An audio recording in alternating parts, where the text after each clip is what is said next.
Hello, everyone. Welcome back for another week of Growing with My Fellow Growers. I'm your host, Jack Greenstock, joined as always by an amazing panel. Looks like we got more of us with us this week, but I'll pass it over first, just like last week, to Spartan Grown. Thanks, Jack. I'm Spartan Grown. You can find me on Instagram at Spartan Grown, all one word, no spaces. And if you don't do the Instagram, you can always shoot me an email at spartangrown@gmail.com or russ@gmlarmy.com. Happy to have you back, and I'll pass it over next to Dr. MJ.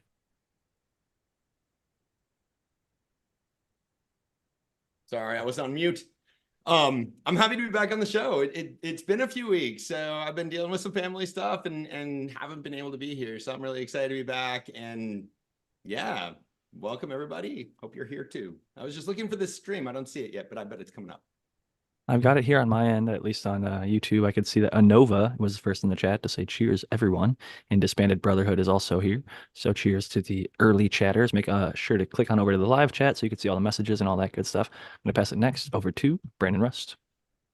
What's going on? Can you guys hear me? Yes. Awesome. Well, good to be back. Yep. If for anybody who's listening who doesn't know who I am, my name is Brendan Rust. I own Bokashi Earthworks. You can find all of the Bokashi Earthworks products on our website at bokashiearthworks.com or .net. Either one will get you to the same place. You make fertilizers, the Nutri-Grow pots on there now, microbes, all kinds of greatness. Works great in soil or cocoa. I've got my cocoa grow growing in the humate right now too. I'm pretty excited about that.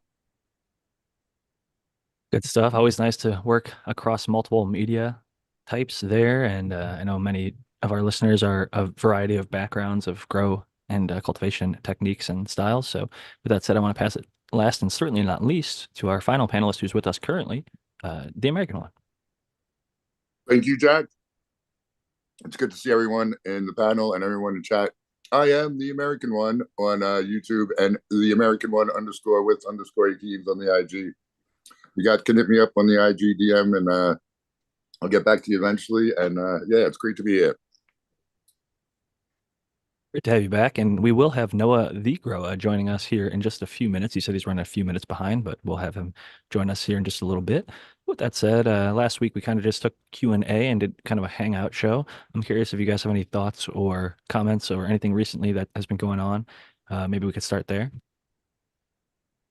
We'll just cut clones or took cuttings today for the cloning side challenge in the New Year's Grow Challenge. So I was on Small Poker Show this morning, and yeah, it's fun watching, you know, we had XYZ doing air layering and cutting clones and all sorts of stuff. So that's kind of new going on. Always a fun way to start the new year, get some new cuttings going on. I know a little bit of, ironically enough, last week I was talking about how some of the small mom and pops have been, having issues with these sometimes distributors or brands that are just not paying. There's this whole net 30 thing that goes on where people will pay net 30, aka like 30 days after receiving their product, aka being fronted, or net 60 or net 90, depending on what it is. And a few handful of brands have been taking advantage of that. Speedy Weedy is one that I kind of threw under the bus, but another one off the charts recently got caught by Big Red's Farm on Instagram, posted a video of them like in a conference room saying, "Oh yeah, these small mom and pops, they're not going to be around long enough, so you can just not pay them essentially, and they'll eventually go out of business, and then you make a bunch of money because you got all this free product and you never ended up paying them." And he's caught red-handed. The CEO of Off the Charts saying this on camera. It's been going around, going viral.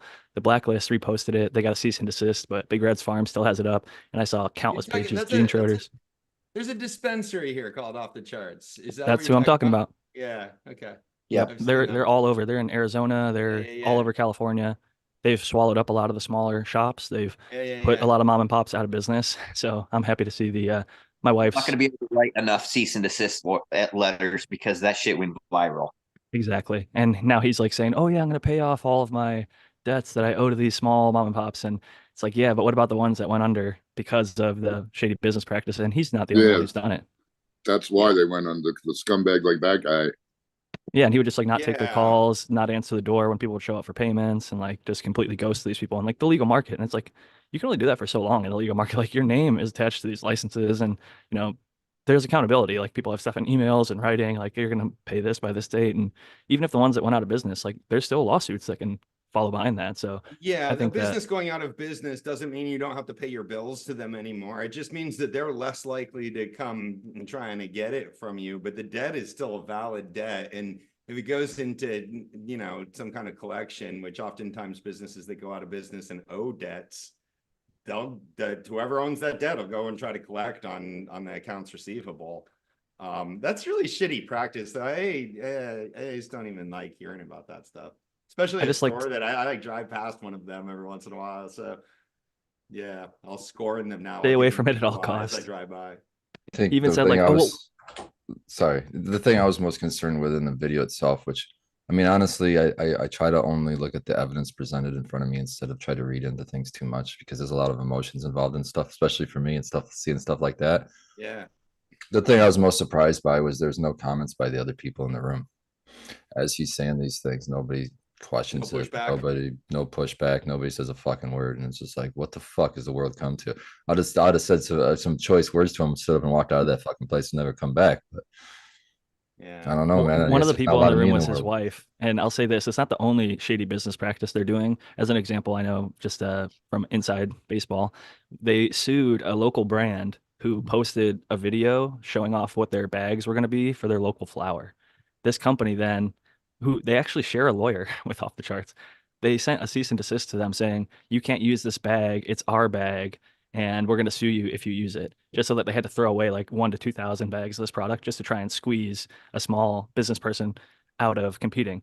And he also said in the video, "Oh yeah, we'll pay the top 30, we'll pay Nabis, and we'll pay CBX. These are big brands that we know are going to be around next year, but we're going to fuck over all the small ones because we either have better lawyers than them, or they're not going to be around long enough to fight it, or have the directive, or whatever like that." But unfortunately, yeah, it's all too common. Like you're saying, people just weren't Yeah. even speaking up and I don't know. not making a huge deal of it. I feel like we've sort of accepted that kind of behavior increasingly in society. There's this attitude that, like, you know, it's about winning. It's not necessarily about how you win. And if you can get away with cheating, then like you're smarter to like do that. And like you should like, do that. And it really bothers me on that level. It's like, I don't know, like whether this comes up in sports or business or anything else, like you should try to win by like doing the right job, doing things that you can feel proud of in the end, not screwing people over or just finding some way that you benefit, even if other people lose more than you benefit. These negative sum games, and a lot of these things are negative sum games, they're just really destructive. Karma is real. I believe what comes around goes around. Whoever does that kind of shit will get their own. You know what I mean? I believe that. First one to cry is the first loser is definitely a terrible model. I was actually watching a video about it was a college professor talking about evolutionary game theory. Without getting super complicated, one of the things he talked about was a tit for tat strategy. We all know tit for tat. You do something wrong to me, I do something proportionally wrong to you. The problem is that you will pretty much be guaranteed to get to a point where you're just gonna destroy the relationship because one person will make a mistake whether they meant to or not. The other person will interpret that as a wrong. That person will wrong them. They will wrong the other person. There you go. Yeah, So like, See that forgiveness is a yeah, real important thing just in doesn't most make sense. situations. Don't do this. Don't do this in any relationship that you want to last. We see this in the traditional market a lot, and that turns really violent really quick. Well, Gandhi That's said, "An right. eye for an eye leaves the whole world blind," and I think that there's definitely some truth to that. This vengeance and redemption, um, Get out of here, stink face. it can lead to negative consequences. And Brandon, your mic's hot, just in case you're not one, or in case you were trying to talk there. But I think Sorry about that. you're I think fine. The he's dog. calling you names, Jack. He's calling you names. Yeah, no, Jack, you were mouthing off, and Brandon told you to like, hey, kitty cat. He said, "Keep it in line." Yeah. But, Matthew, I did want to give your introduction because I just realized you spoke for the first time, and I hadn't introduced you since you joined a little bit after the intro. So, welcome to Matthew Gates, and let the people know where they can find you. Yeah, that's fine. Yeah, it's Matthew Gates, IPM specialist. You can check me out at zenthanol.com. And currently, I'm working on a bunch of cool stuff, and I'm getting prepared for the Living Soil Summit at the beginning of March. So if you want to hear me speak about holistic IPM, you can check me out there as well on the 7th, 8th, and 9th. That's when they're going to be out there in Pahrump. So check me out there. Good Cool. stuff. And going back to something Doc was saying is like, sort of like the way to win, I think you should like win fair, so to speak. If you're going to have better prices, it should be because you negotiated better rates with the farm because you're buying more of it at a time and you're consistently buying like 25 or 50% of their crop or something like that. So you can get it at a little bit better deal than just like, oh, I'm going to say that I'm going to pay you and not paying you. And then basically profiting 100% because you're selling something you got for free and hoping that that business isn't going to be able to come after you. And in certain cases, like I mentioned, kind of going back to the Speedy Weedy incident, they would be down, be they'd owe somebody $50,000 and then they'd say, oh, we'll pay you 10 or 20 or 15 or whatever it is. And they just keep settling with these people out of court over and over and they got away with it for a while. But I think it's important to shine the light on some of this negative business practices. And just because somebody feels like they're getting a deal just because they drive past that off the charts or have been in there a bunch of times and they're like, oh, they got the best prices. Well, yeah, sometimes it's because they're putting mom and pops out of business. And those prices won't stay that way forever. They're going to eventually pop back up because, they're not going to be able to fuck people over forever. They're going to have to start legally acquiring this stuff or continue to legally acquire it from the main brands. And those main brands are going to slowly scale the prices up when no one else is in the market there. So it is a complicated thing at times, but I did see Noah the Grower just joined us. So I want to take a second to welcome Noah into the room. How's it going, everybody? Sorry I'm late. I'm just leaving a birthday party, but yeah, I'm Noah the Grower and happy to be. Always happy to have Noah, and we don't really have a topic. We're just kind of spitballing. I was giving a little update about a viral video of this one group. The CEO of Off the Charts basically said, "Oh yeah, you can make way more money if you just don't pay the brands that you buy the stuff from." And yeah, so that went around quite a bit and pissed off quite a lot of people, especially kind of on our side of things, because it's like the farmers are the sort of the backbone of this whole entire thing. And if you're a distributor who says, "Hey, farmer, we'll take your stuff and we'll go sell it, but we'll pay you back in 30 days once we, make a little bit of the money on the sales." And then 30 days comes and then they're just not answering phone calls and not answering emails and you show up at their place and their doors are locked and nobody's there to talk to you. And that was the thing with at least a few off the charts with Speedy Weedy and probably And the several other placement brands. magically burns down in a week. Weird.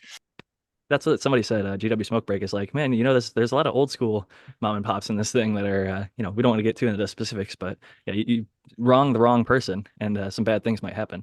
And I'm not wishing any ill things on anybody, but I just think that in any business, it's not a good idea to fuck people over. And we've got a long history in this country of what happens when you screw people over. It's not a good idea to fuck people over. I mean, just like, I don't know, it sounds really corny, but like, treat people the way you want them to treat you. Like, yeah, don't. One be of a the best dick. comments. Like, I Karma don't is the know. most patient gangster of all time, and karma will come around. That's awesome. It is really disappointing to be all of us sitting here and I'm assuming everyone listening, all sitting here as adults telling other adults to, hey, have integrity. You know what I mean? It's like stuff we've been taught our whole fucking lives, and here we are as businesses pushing Well, see, the that's what I was other talking way. about, Spartan. I see more and more in our culture, people like playing sports, like don't let the ref see them, grabbing them or like doing these other things. Like as long as you don't get caught or don't get fouled, like it's okay. And like going harder and harder. I mean, when I was a kid coming up and we were taught to just like follow the rules more. I don't know. I've been seeing this sort of shift towards like winning is everything kind of mentality. Like, and everything's legal as long as you don't get caught type of thing.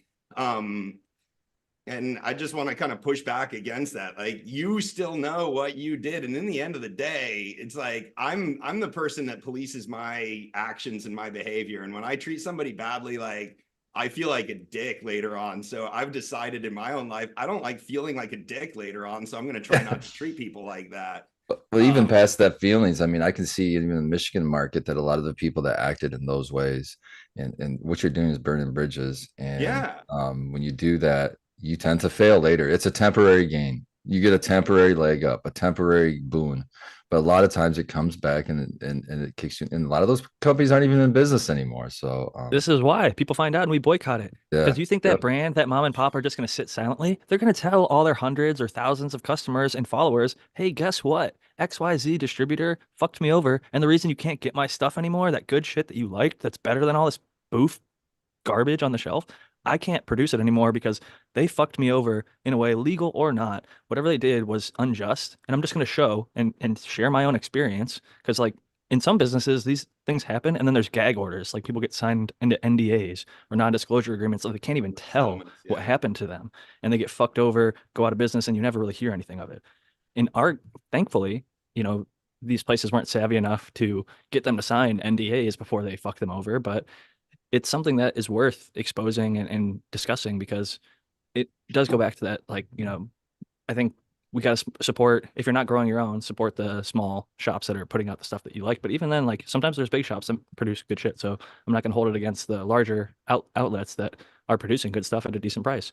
It's just something that we should know and be aware of, that there's nefarious things that go on. And sometimes for the user, like the end user, it'd be really hard unless you have an Instagram and you're following this stuff to even know that Off the Charts is doing this kind of stuff. If you're not in the community, you might have no idea about the behind the scenes.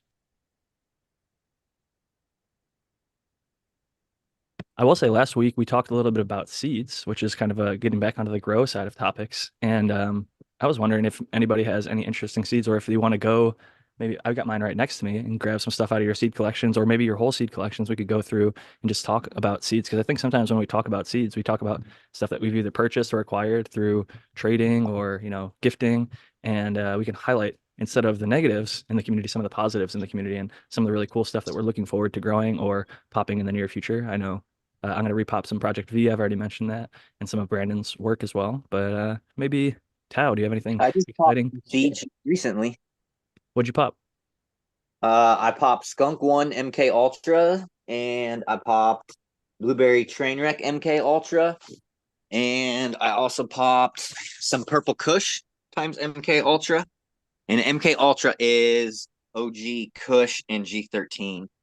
Here, let me see if I can find my. Any put my Death Breath camera.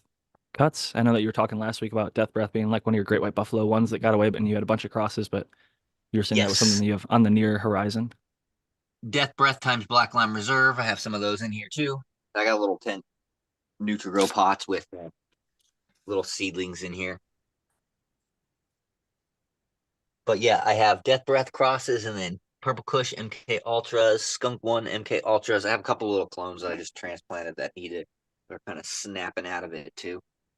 Brandon, I saw that post about the G13. Did you you're looking to acquire it, huh?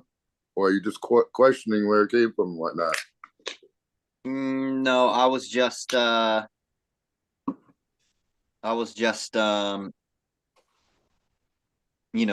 seeing if anybody actually had. It's just a myth. It's a legend. You know what I mean? I don't Inquiring think about there the lineage. actually. I was going I to don't ask you, but actually think there is a G13, and if there was, it was something that's really old that nobody else has anymore.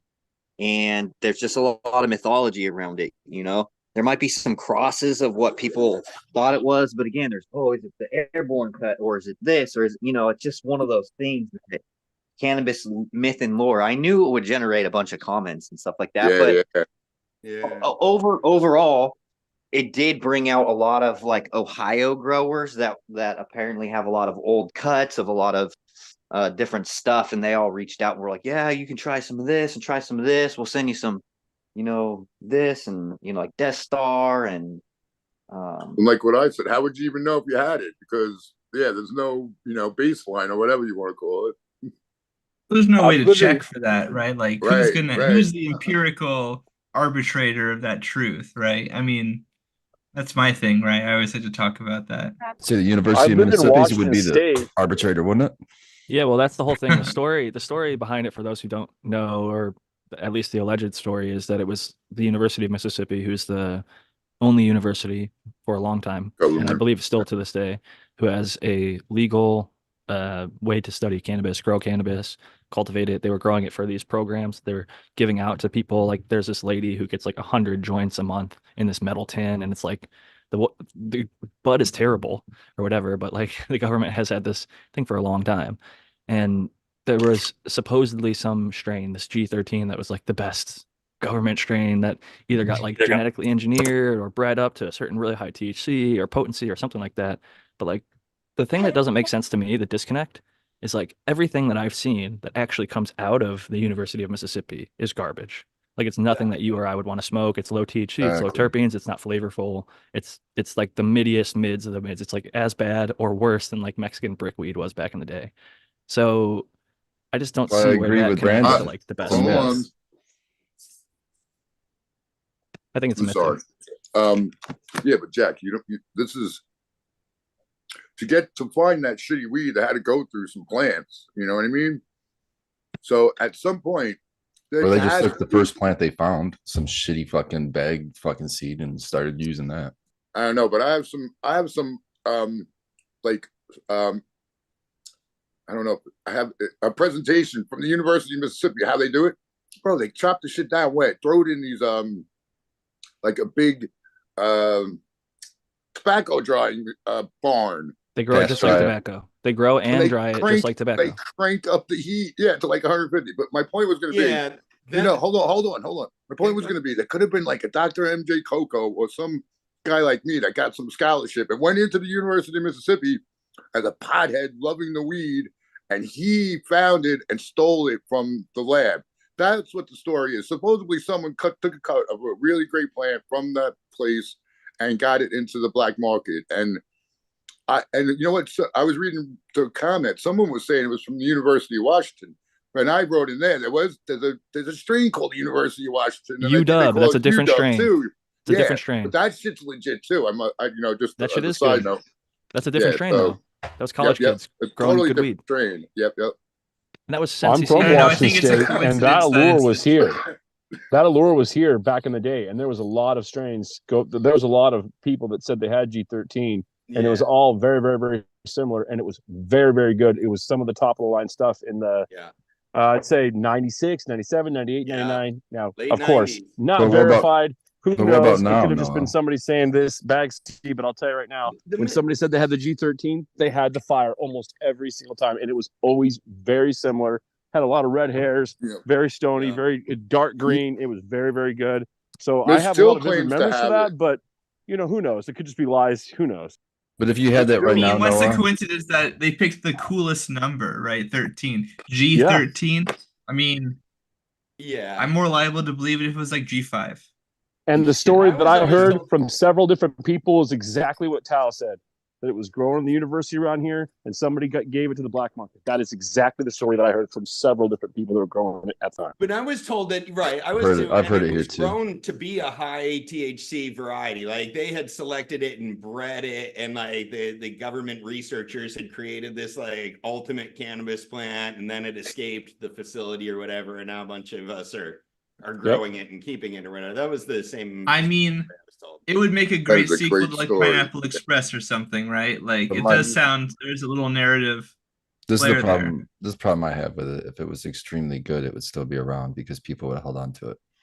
I'm telling you, Miss Jill, I think has it. She claims she has it, and she had it tested by Phylos when she wasn't aware they were total scumbags. Oh, okay. Came out the skunk, Spartan. Like we've lost other really good strains, or they're not as popular anymore. They get, they're no longer the. I'm not convinced that everything that's lost is better. That's another thing that I always push against. I'm not convinced that everything that was lost is better than what is today. Oh no, I think we're comparing our memories with what is today. Rose-colored glasses is a true phenomenon in psychology. We look back, if you went camping as a kid and you had a good time with your mom and pop or whatever, and it was a great camp, it might have been the shittiest rundown camp of all time, but because you had a good time with your family, you reflect back on it as like, oh, this was a great childhood memory. Also selectively remember the positive things more easily than you remember the drudgery and the negative aspects of that. So like the camping trip, you remember like that fun it was sitting around roasting marshmallows or whatever. You won't remember like how miserable it was, like setting up the tent in the rain and everything got wet and all that part gets kind of like, I don't remember that part. I remember like sitting there with the marshmallow and that was fun. We were telling stories and you kind of like just selectively remember the good parts. And it's oftentimes people's first experiences, those are always really special and memorable. And as our tolerances build, if we go back and try to revisit that same strain today, it's not likely we're going to get that same. It's very unlikely we're going to get that same experience. Yeah, but it was good weed at the time. I think there was weed that's better now than that was then. I wanted to make another comment that just kind of came up, like the Mexican brickweed. Those are often really good plants. I've seen some of them in situ still growing, and you'd be like, oh, this looks like really good cannabis, but it's the way they cure it. Yeah, dry it under heat without airflow, it's really an anaerobic drying process and then they put it in trash compactors or other compactors to sort of squeeze all the air out of it and everything else. So there's it's all that post-harvest stuff that makes the quality so crappy of that imported brick cannabis. Sometimes those plants are pretty decent looking plants. I mean, that's where Acapulco Gold came from. Those were the main strain that they were growing in that part of Mexico, and it was coming into the United States all as brickweed. Oaxacan Gold. I mean, there's a I lot actually of believe good, that. Yeah. there's a lot of good cannabis in Mexico still to this day. The Oaxacan plants are the plants that I've actually seen growing in situ. So. They take a whole new level to outdoor growing out there in Mexico. I mean, they're talking the Mexican brickweed seeds that I grew out in the early 2000s were all really stout, vigorous plants, but they were not what you would consider like an equatorial variety. These things were big, bushy, broadleaf dominant, indica dominant, like morphology. They look That like kind of makes intuitive sense to me. I buy that because I don't think people were necessarily like selecting it with like a grand plan. They might just be taking what they could get, grow it really they're good, not really land perhaps, races. but like, I mean, they're selected varieties. They're bred for certain traits. That in all cases, you think? Well, in Mexico specifically, the ones that are growing for became export, Matthew. Yeah, pretty much. They're growing strains that they know will produce. and they specifically, Sinsemilla, the term that is still used across non-Spanish speakers for seedless cannabis, came from Mexico because they were the first group that identified if you separate or kill off the males, that you can get much more resinous, much more potent as they felt, and just like non-annoying. More often, I mean, is that Mexico or is that just Spanish? Do you really think it was in Mexico? It was specific to Mexico, I'm not sure. but yeah, I saw all the documentaries Mexican brickweed had seeds, though. Jack, that was Sinsemilla means the same thing in like Castilian Spanish. in a lot of right? different, Spanish or even Portuguese. Grapes are Sinsemilla at the supermarket because they got no seeds. But this was early described by like going back all the way to the days of like the hippie trail, when you have people going over to the Silk Road and it's exploring cannabis in Afghanistan and Pakistan and all these regions. There was also people exploring the regions like Mexico, and they came across areas of Mexico. I can't name the specific region, but it was first, as far as my understanding of the ethnobotanical history, it was first identified in Mexico, and a lot of different individuals have come since to What's the The story that I've heard about Sinsemilla was it was some growers that started actually growing seedless cannabis, and they called it Sinsemilla, and it refers basically to the cannabis that you buy in a bag or whatever is Sinsemilla, and then that became, it wasn't. I don't know. Is that what you were saying, Jack? That would be a great homework assignment for everyone. Find the earliest reference to Sinsemilla in the I think it's in the early recorded 70s. history. It was a smugglers understood it because they were. I can't remember exactly where I heard the story, but it like from first-hand account from somebody else. So this is second, third-hand account, obviously for me. But the individual who was buying the stuff back when there was a lot of seeds in it was upset because the guy was trying to say, "Oh, this is an ounce or a pound or a kilo or whatever it was," and he looked at the bag. He looked at the bag and he's like, "There's no way this is an ounce." And they ended up like weighing it out in front of him, and he goes, "How the fuck is that possible?" And it was because the unseeded buds were so much like larger and plumper than the seeded buds. So he wasn't used to seeing so much bud in such a small area, essentially. And without the weight of the seed, the bud took up a lot more space. When I was a kid, when the good weed, there was brickweed, shit weed for like $30, $35 an eighth, and there was good weed for like $60 an eighth. And I told all my buddies, I'm like, dude, you buy the shit weed. Once you take out all the seeds, you have half of the smoking material. You buy the good shit, it's all good smoking material. You almost always made out if you spent more money. And some people, once I realized that, once it clicked with me, man, I never I didn't want the shit weed anyway, but that was me all along. But see, Tom, picking out the seeds slows you down so much that this seedy weed it makes it longer because you just can't smoke it as fast. You just didn't have friends who were really quick at fucking sorting it, dude. I had some dudes who would break out a tilted plate and be breaking this shit down and blowing on it with a fan, and like fucking they could sort out the seeds from weed so quick. We had like pizza boxes full of fucking seeds and shit. We threw them out or ate them. Speaking of that, I was busting out seeds for somebody, and we were talking about what seeds I started. So this Ronberry by Cheesequake cross that I made, I never grew it out. And when I was busting out the seeds, like there's a whole bunch extra. I'm like, fuck it, I'm just gonna keep them to the side, and I just wet them. So we'll see what happens with those. But that Ronberry alone, that shit, I really love that weed because it was so different from all the other weed. The high was so different. The taste Romulans, was, that's yeah, another it kind of warped. controversial history there. There's like the whole, is Romulan Joe even a real person? Like, what's the whole story behind the Romulan? I've gone a few different ways on that rabbit hole, but that's another old school strain that got a lot of notoriety. And Brandon even had a dog named Romulan for a while. Subcool had a lot of that in his genetics, a lot of Romulan. Yeah, the I have Romulan crossed blueberry, to. I have blueberry Romulan cross to MK Ultra as well. There you go, Brandon. That sounds like a winning combo. Romulan's in his Space Queen, which he bred to almost everything. Right. Yeah, it's interesting because it's like I almost feel like we just have What? to take people at their word for what they're working with. Like especially like those forum days, people were like, "Oh, I got this Romulan from so and so," and like that's what the cross is, and that's what we're gonna credit the lineage to. And it's like more often than not, at least for a period of time, I think that it was people were growing what they thought they were growing. But now I think with renaming and probably even for a while before it became such an issue, there was probably people that thought they had stuff that was mislabeled or unscrupulously like given out because they didn't want to give out the real good. So they gave out maybe their number I two mean, cut or number three. Dr. Coco could back me up on this, I think, potentially. This reminds me of like the famous story of like fake or fraudulent Roman wine back in like ancient Rome, where like their wine was well known, but other places would counterfeit and label their stuff as Roman so that people would buy it. This has happened millennia ago. So I'm not, I don't know. I feel like That Roman sour people have a diesel. big capacity for I was just gonna say, for Brandon, this sounds just like the dispos now. What do you mean?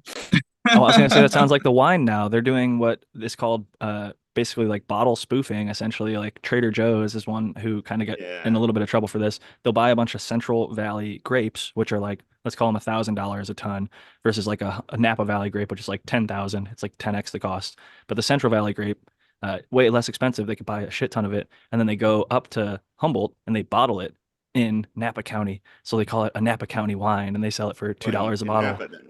Yeah. And then they could say, "Oh, this is Napa wine," but really, in reality, it's Central that's Valley. mendacious, in my opinion. One of loopholes. the products that is often mislabeled and mispresented in the United States these days is olive oil. Yep. And honey. Olive oil in particular, it's almost a lot of the best olive oil comes from Europe, and they don't export it to the United States. And like they've done tests where like buy a bunch of different brands of olive oil that claim to be extra virgin or virgin, and do the purity tests, and they're off like considerably. They do that. It's also true for supplements too. Coffee, pretty common. Kona coffee. Sorry, it'll be like a blend. Yeah, it'll be like Kona 90% junk and 10% Kona, and they'll sell it as Kona blend. Sorry, Matthew, for totally interrupting. agree with that's shoot out. And a good one that Matthew brought up earlier too was that honey flavored high fructose corn syrup everybody's selling at the store. Yeah, or it's like mixed in, and like they look for like biomark. Like I remember there's a prominent research report that came out a little while ago where they looked for like certain biomarkers from the bees or something that would be in the honey. And Well, I was raised on this fake ass honey because my whole life I thought I didn't like honey, and I was just like, oh, it's kind of like a little bit gross and not super flavorful, and like I'm talking like the plastic honey packet, like it comes in like a ketchup packet honey, like cheapest quality shit possible. Oh, like the KFC, like dunk your KFC chicken in the honey, or like even the honey bear. Honey. The bear that comes in like the plastic bear that has honey in it. Like I had some of that stuff, and I'm like, man, honey never really struck me as like delicious. And then like my barber, I've mentioned many times, is also a beekeeper, and like that's more his full-time job. And I actually got raw local honey, and I had it, and I was like, this tastes like fucking candy. This is so sweet and flavorful, and it's like a different texture. It's not as watery. It's thicker. It's almost more syrupy than what I thought honey was. Dude, Manuka honey is like caramel. Let me tell you guys. Honey is a magic substance. I tell everyone, honey is magic, bro. And when you go to the land of milk and honey, and since I moved to Pennsylvania here, there's a place that has goat milk. Because the land of milk and honey, there was no cows in Israel or wherever the land of milk and honey was. So I've been adding my goat milk and honey into my coffee all the time. So I'm getting towards the land of the promised land, people. Yeah. Honey is fascinating. One really interesting thing about honey is that it never spoils. There's natural sort of antibacterial properties that the bees put into the honey that it will never grow mold or spoil like that. It will crystallize through time, but literally they find honey in archaeological digs, and it's still honey. They can just add water. And I think the sugar content has something to do with it too. Like it's so high. It does. It's like sugar's a preservative. The oldest living like thing they sucks ever out the found moisture. that wasn't a fossil was a mosquito preserved in honey, because the honey so well preserved it. It was like I think over 1 million years old. They found some mosquito still well preserved, like organic tissue still alive within the crystallized honey, which that's crazy. Blew my mind. They found honey in the pyramids and ate some of it. Yeah. Exactly. Cool. That's what I'm talking about. Like it does not, it's the only food stuff that we eat that never spoils. They also ate all of the fucking mummies. That's why mummies are rare. Is Europeans ate a huge percentage of mummies, and like I thought that was like a miss. Somebody's like, mummies are rare because we eat them all. Well, they used to grind them up, and they thought it was medicinal. If the Europeans felt, oh, these famous or rich or whatever people must have had special properties to them, so they ground them up into like powders and physically consumed them. So that actually, it was a trend in Europe to do that with your ancestors. You'd go into the tombs, and the like putrescent liquid would be tapped like a necros keg. Yeah, hard pass on that God, one. that's not part hard pass. Yeah, that was actually pretty popular for a while. So all you European supremacists. I just want to get on a more pleasant note. I want on a more pleasant note. One pro tip to do with honey, especially these times with, I'll just say, chest congestion prevalent. Take a little bit of garlic, break up a garlic head, peel it. Get some peeled garlic, throw that in a jar of honey, and let that naturally, I guess, ferment. It doesn't really ferment much in honey, and that will replace. You take a tablespoon of that before you go to bed, and I'm telling you what, it clears up your chest, makes it easier for you to breathe. It's a godsend. Yeah. And then it doesn't, like Dr. Coco says, it doesn't go bad, and it just gets better the longer it sits in your cabinet. So make your own. It's going to work better than cough medicine. Just put that and make your own, and don't worry about buying that garbage at the store. You can infuse your cannabis into honey too. Side note. It's true. Yep. Some of the I am actually a bit of a honey snob. I actually have just placed in my hands a bottle from a apiary I used to go to 5 years ago. This one's from Philip E. Baxter in Independence, and they have wildflowers in like the high desert, which is the same high desert I've talked about on this show before. And I haven't gotten rid of all of it because I'm sentimental. But I also have some from the Chihuahuan Desert. In like, I think this is like just past like the Texan border, which I guess is contentious to bring up now. But I've had stuff from like an oregano crop.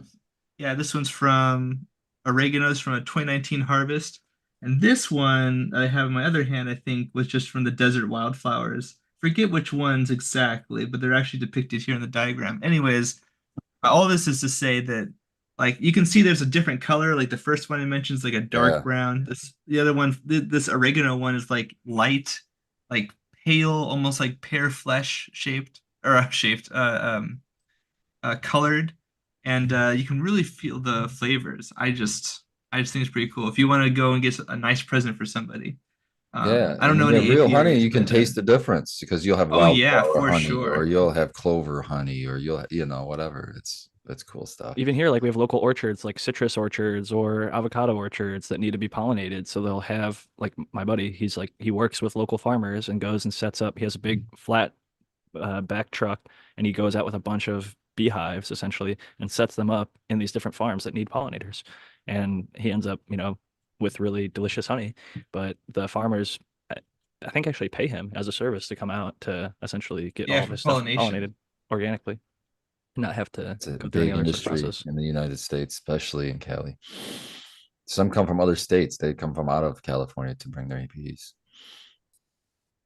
Pollination is pretty important for like almonds, for example. Yeah, you definitely, and bumblebees are often used as well as honeybees. It's a little bit of a change of topic, but this is something that I've talked about in the past, and I think that a lot of people maybe aren't aware of it or just don't necessarily talk about it too much. But it's an old school government video that I watched recently, and I was just like, it's only 13 minutes and 44 seconds. Maybe we should like review this one day on Growing with My Fellow Growers. But it's Hemp for Victory, Oh and yeah, I've seen this. this is a kind of just a fascinating Yeah, video. I've seen this. I'm For not going to play the fiber, whole though, thing right? or whatever, but you could just see it's right here Yeah. on Wikipedia. They're talking all about the Before fiber. you started or whatever we started talking about, just remember the pretense that what schedule we're sitting with cannabis right now and says there's no medical no use for cannabis. It's a dangerous drug. And then this video that the same government produced. I love it. Well, let's be fair. I mean, industrial hemp is allowed for growing for fiber now. This is not the same as cannabis. I mean, I agree. Like the division. Oh, they were testing it back now there for is pretty- THC back in those days.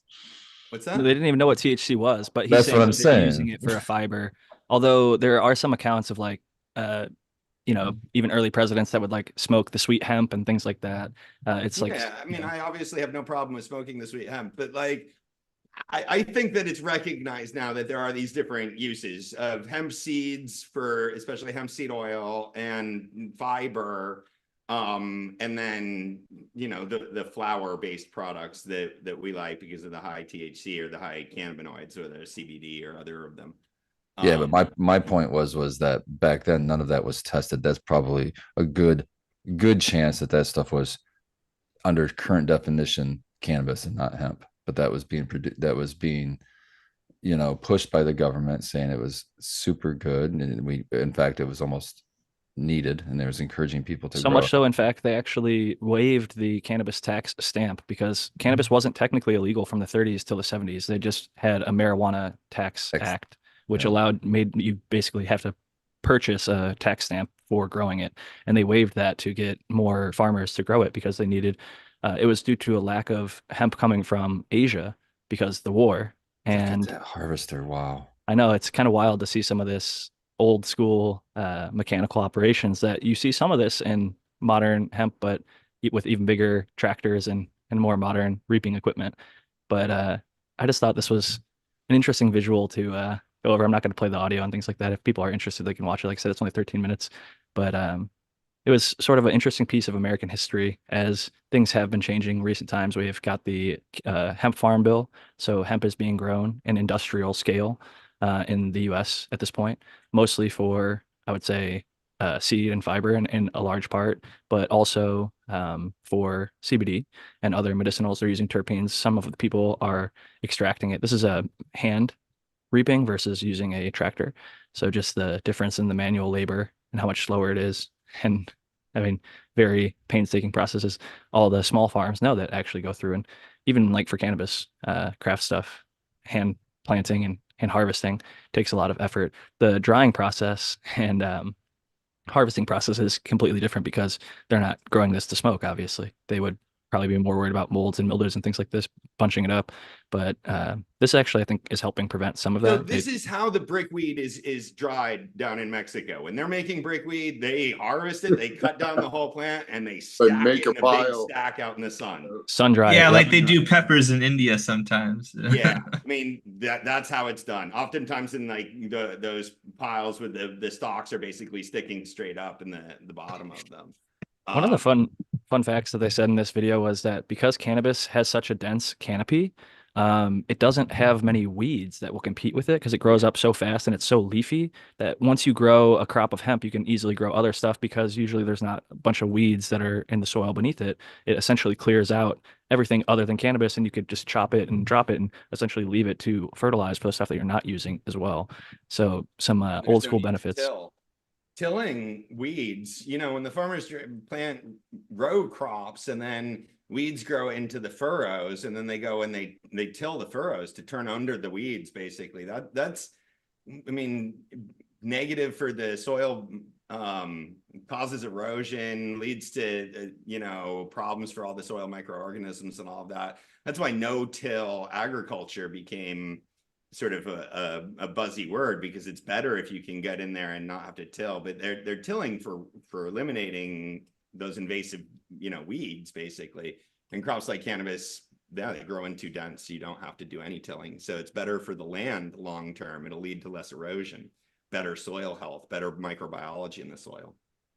I also found it kind of interesting. They just showed a little segment here. I might go back just a few seconds where he's breaking apart this stalk. And part of the way that they tell, you see he's flipping the stuff over here just to make it more uniformly dry on both sides and things like that. But here in just a couple seconds, he'll take one of the stalks and start breaking it apart between his fingers. And they basically say in the video that he waited for it to get dry enough that it's like woody enough that it can break apart. And I know that some people use, and even in cannabis, this is a similar, they'll wait until the stem snaps. And they're not looking for this type of snapping where there's still the stringiness. They want it to actually like crack like a stick.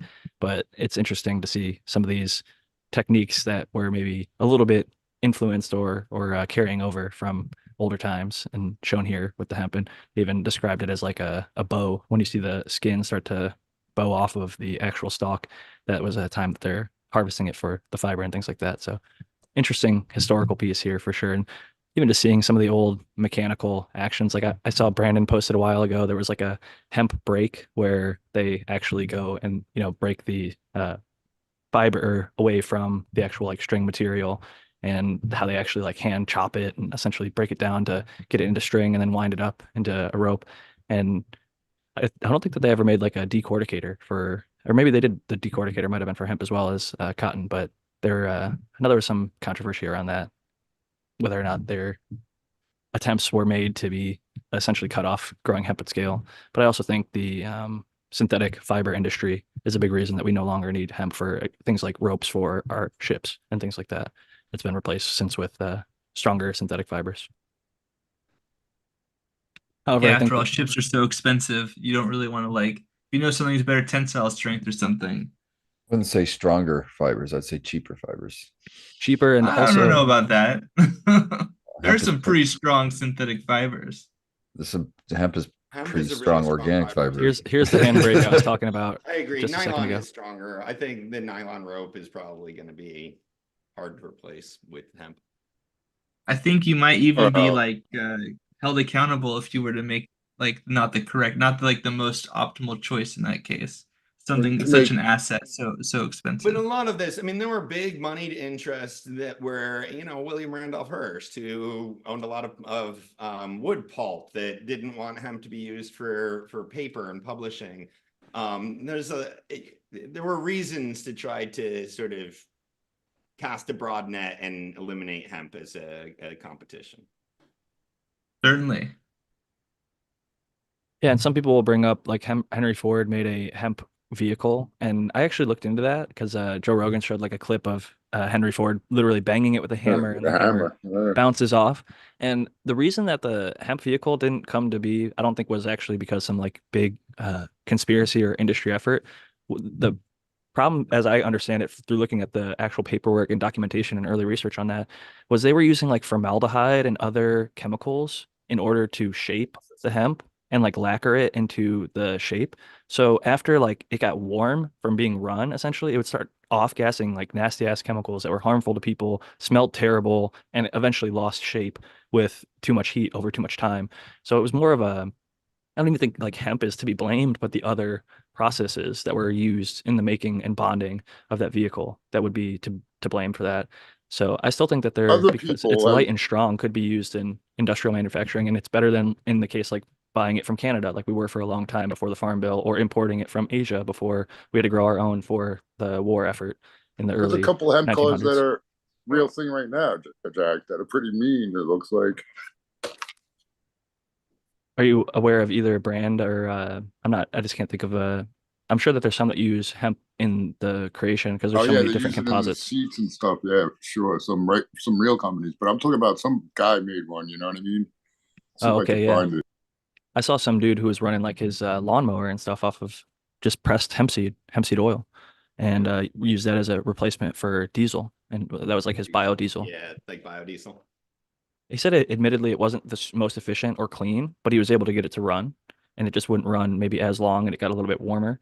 But if he used a good filter, he could do it basically indefinitely as long as he had enough hemp seed oil, which is kind of a cool little thing. And here's a example of them weaving the actual rope made from the hemp after going through all the hand breaking and process like that. So Honolulu, yeah, like they make other ropes.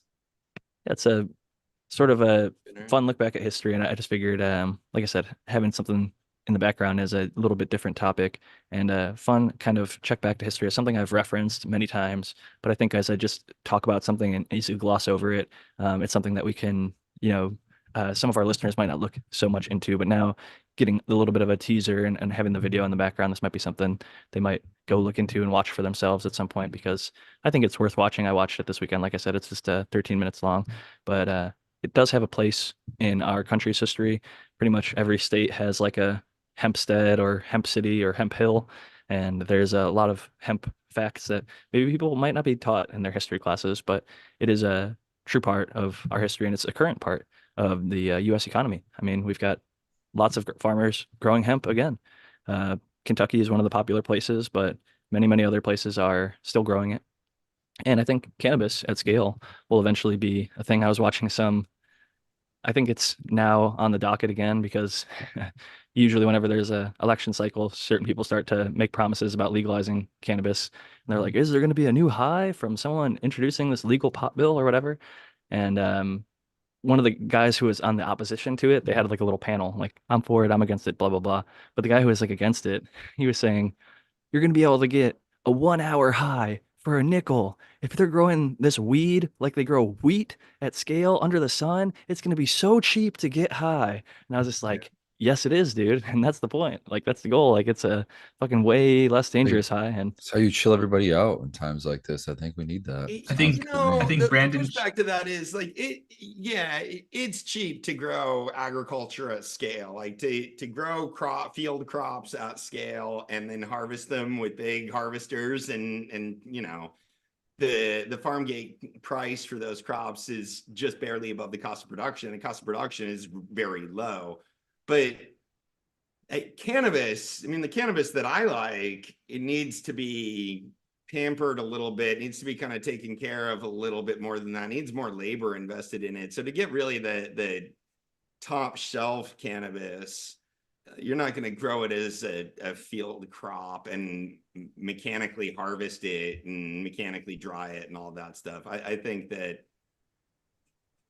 I don't know, I think that you could get high, certainly, I agree. for really cheap sort of field. It's going to be the Bud Light. But I still think there's going to be a reason to put a lot more time and effort into that crop.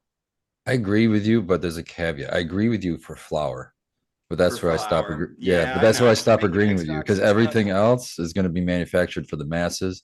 And that's what those field crops are going to go for. It's going to go into carts. It's going to go into concentrate. Yep. No, I totally agree with you there. For extracts, it makes more sense to do it as a field crop. For a lot of reasons, it makes more sense to do it as a field crop. And, like we already know this about a lot of other crops. We brought up the case of the tomatoes here before. Like, tomatoes are hella better if you grow them yourself, right? Like, it's not even the same fruit. It's like a totally different experience eating. I just grew some. I just grew some just now. I completely agree with you. Yeah, that you grow yourself. Yet we still find ourselves all the time buying tomatoes at the store from, gas green field grown tomatoes. So like, even though we know, and maybe there's some opportunities, or maybe you have your plants or whatever, and then when you get to eat those, it's a special treat or something, 300 other days of the year, you're eating like the store-bought tomatoes. I see that as well. And I definitely give you the extract model here though, but you're not going to be growing sort of our top quality flour in those situations. Maybe that's a great quality control for the future for people. If you're going to go, like, say you're traveling, you can't bring your medicine with you, you have to go into a dispensary, at least go for the bud, because at least you can look at it. You can physically, do some quality control than if you make friends with all your gromies in multiple states, and then you can just link up with so and so when you go to Ohio, or so and so when you're in Michigan. The best. Hit up Spartan Grown. That way you don't have to think about, should I sneak it with me or should I try and struggle to find someone? I'm there. It's like, I'm going to be there. Announcements. I'm like, okay, I'm going to go to New York in a few months. Who's in New York? And then people like come out of the woodwork. They're like, we'll meet you. Let's go. Well, I'm going to put this out there with some notice. So for Spanibus this year, I found out just recently that I'm getting flown out there by Grandmaster Level. Shout out Grandmaster Level. And that is in March. So between, I think it's around the weekend of March 16th or so, maybe But is somewhere that around there, Dior? or 19th. Hit up Dog Doctor. I'm pretty sure he was Yeah, I think asking. he's a dog doctor. If you're Oh listening, yeah, you should meet up with He him. was I'm like, gonna "Hey, be. whoever's coming to Spanibus, hit me up." Or he was That'll be saying me. Spanibus. Hell yeah, man. That way I know I'll be getting some nice homegrown. So that's cool. I'm gonna have to hit him up. That's good stuff for sure. I want to show off quickly. Tao sent this article. It's a Mazda Miata that was made out of hemp. They're saying greener than EVs with the electric future coming. Meet the cannabis car, hemp built by Renew Sports, the car that is greener than EVs. And it's this red little Mazda Miata. And I'll just scroll through quickly to show off the creator, the early body, things like there. And then you've Wait a got minute. What kind of engine is it? What's it running? Yeah, I have the same exact question, Spartan. I'm like, okay, so what kind of fuel are they using? hemp and biofuels, I think, is what they're saying. The cannabis car was Oh wow, so featured they even made the engine biofuel. Okay.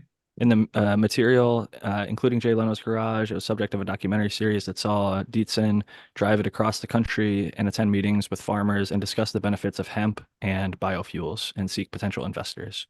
So Fuels are cool renewable, project. but they still release carbon dioxide. I mean, I mean, and the idea about electric vehicles really depends on how you're making that electricity in the first place, too. I mean, biofuels are better than fossil fuels, but you're still taking sequestered carbon dioxide and releasing it into the atmosphere.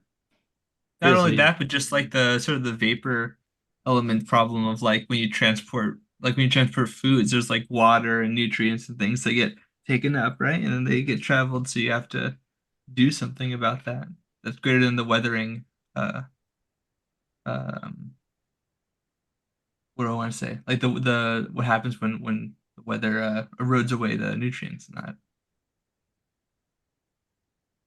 What you want to say?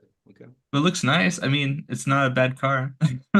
This is the original Ford, right? This is the Henry Ford one. They're about to show him hammering it. Do that to a car now. I want to see that. I think only Yeah. You can do it to a Tesla, I guess. You the do it to Cybertruck maybe. the Cybertruck in the window. But still cool. I like to see that there's Yeah. options, you know? It's not just one option because I think we can definitely understand that the current methodology Too has its bad you own get cancer drawbacks. sitting in that car. From what you're saying, I'd be afraid to sit in that damn thing and close the windows. Yeah, I wouldn't go into the hemp Ford car from the 40s, but I think some of these other options, like that guy who made his Mazda Miata out of hemp and then used biofuels Or or hempcrete for building materials. There's a lot of good, cool stuff out there. Yeah. Yeah. Yeah. I think that's I pretty think that interesting. issue is just because of the formaldehyde. There's a lot of products that can off gas formaldehyde or other dangerous things if they're used in the manufacturing process. That's not an indictment of hemp, though. I mean, certainly if there's ways to process it without using noxious chemicals. I think aluminum has made it a difficult proposition because it's so light and strong, and it's also used in like aircraft engineering, automotive, and there's like aluminum alloys now. It's like people think of like aluminum, they think of like a aluminum can or something that you can crush with your hand or something like that. But there's some Oh, aluminum, you like don't a think there's a baseball hemp bat. airplane?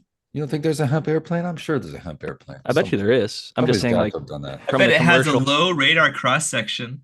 the problem is that it goes down to how can we commercially scale it? And commercially scaling steels and alloys and metals is a little bit easier than any commercially grown field crop because it could come down to inconsistencies. Like if it's a wet year and you're getting all of your hemp from this region, and then that, you know, the quality of the hemp gets softer or something like that by 5%, you don't have to worry about that with aluminum alloys or steel alloys and things like that that you custom blend with Yeah. the same. But Matthew brings up good points too. There's military applications. It's got you start using organic materials, you're not going to be as big of a radar.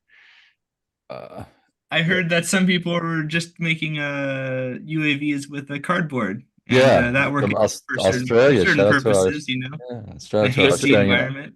They're throwing Give it a printing little up. give it a little radar absorbing material, some RAM, and you got stealth hemp. Dude, they Yeah. use I like it. glitter for radar jamming as This is chaff. Bogart actual. Ready to drop the seeds. There's I even don't know. theories that like for radar you could Not jam very it with wholesome. glitter because the reflectivity of it. But yeah, hemp definitely has its uses industrially, militarily, and I in the want homes.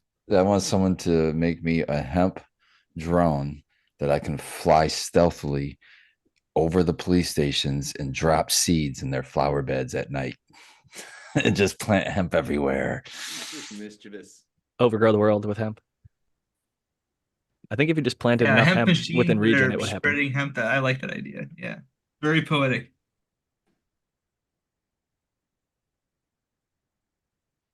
Does anybody have any cannabis topics that have come up recently that they haven't gotten to talk about or are excited to see on the horizon?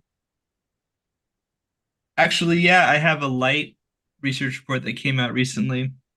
I think Dr. Cook will find that interesting. They increased the DLI by like an hour, and they basically found a lot more biomass. Not surprising, but it was kind of interesting to see. Although when I saw people leaving comments on the research report, it was like shared on a social media website.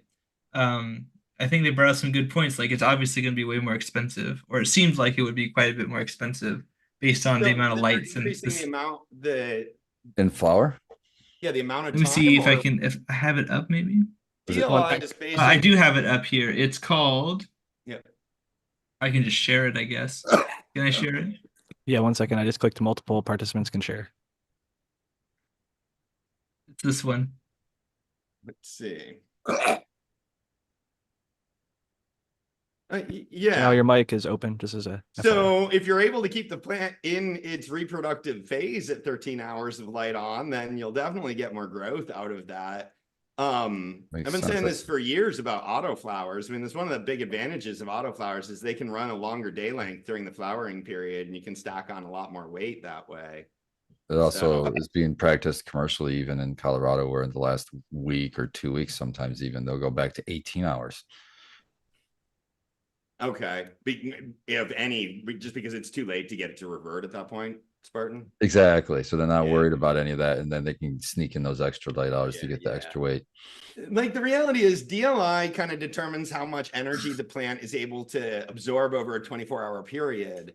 And it's not a limit, but it is a description of how much energy they're able to absorb over a 24-hour period. So if they're able to absorb more, you're going to get more growth, or less, they're going to get less growth.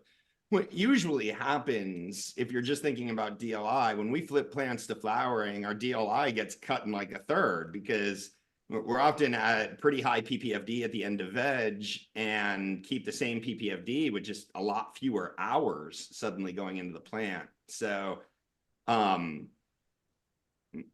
yeah, if you're able to put more energy on the plant will grow bigger. We're limited by the reproductive cycle of the plant. So usually we can't just run for 13, 14, 15 hours or whatever and keep it in flower. It's interesting. They kept the dark period the same though. So they ran 13 hours on, but 12 hours they off. just left Earth. I've thought about leaving Earth before too. Like, are we really limited? The plant doesn't know what 24 hours is. So you can do 12 hours and non-natural then 13 hours cycles. off. Yeah. Yeah. Well, also, it there's looks a like they limit said there, the though. density. You can't just do 12 hours off and then have them on for 24 hours every day and then 12 hours off and then on for 24 hours. I don't know what the limit is, but it's probably not too far from a 1-to-1 ratio. So can you go back? It said density, and it looked like the density of the 12 hours was bigger than the density of the 13 hours. What is density describing? Grams per centimeter? Is it density of the bug? But the density of the bud? Density of the light? What is the density? Density responses. And density responses. So it's talking about the density of the top flowers. So like the actual bud was denser on Do you think 12 the bud hours. is more stretchy with more light? Yeah, I'm thinking that the 13 hours made it foxtail essentially more or something like that. Higher weight, apparently. Yeah, grams per centimeter cubed. Wait, that's confusing. That's confusing. The actual buds Not density themselves. like volume, density like mass. I also want to know what strain is just called Gorilla Glue.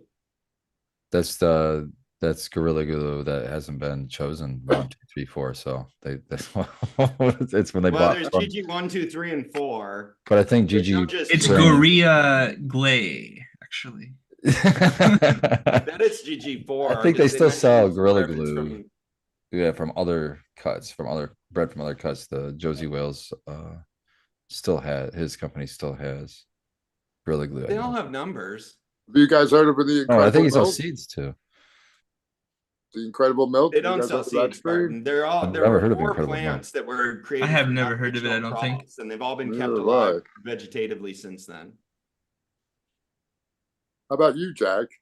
Knowable strains. Incredible milk. Yeah, that's the other strain they're using in this experiment. I've heard of Incredible Bulk, and I've heard of like cereal milk, and I would guess it's maybe a cross of something like that, but Yeah, I have that not heard could of be it. Incredible Milk. Oh, that's pretty. That makes sense. That would make sense, yeah.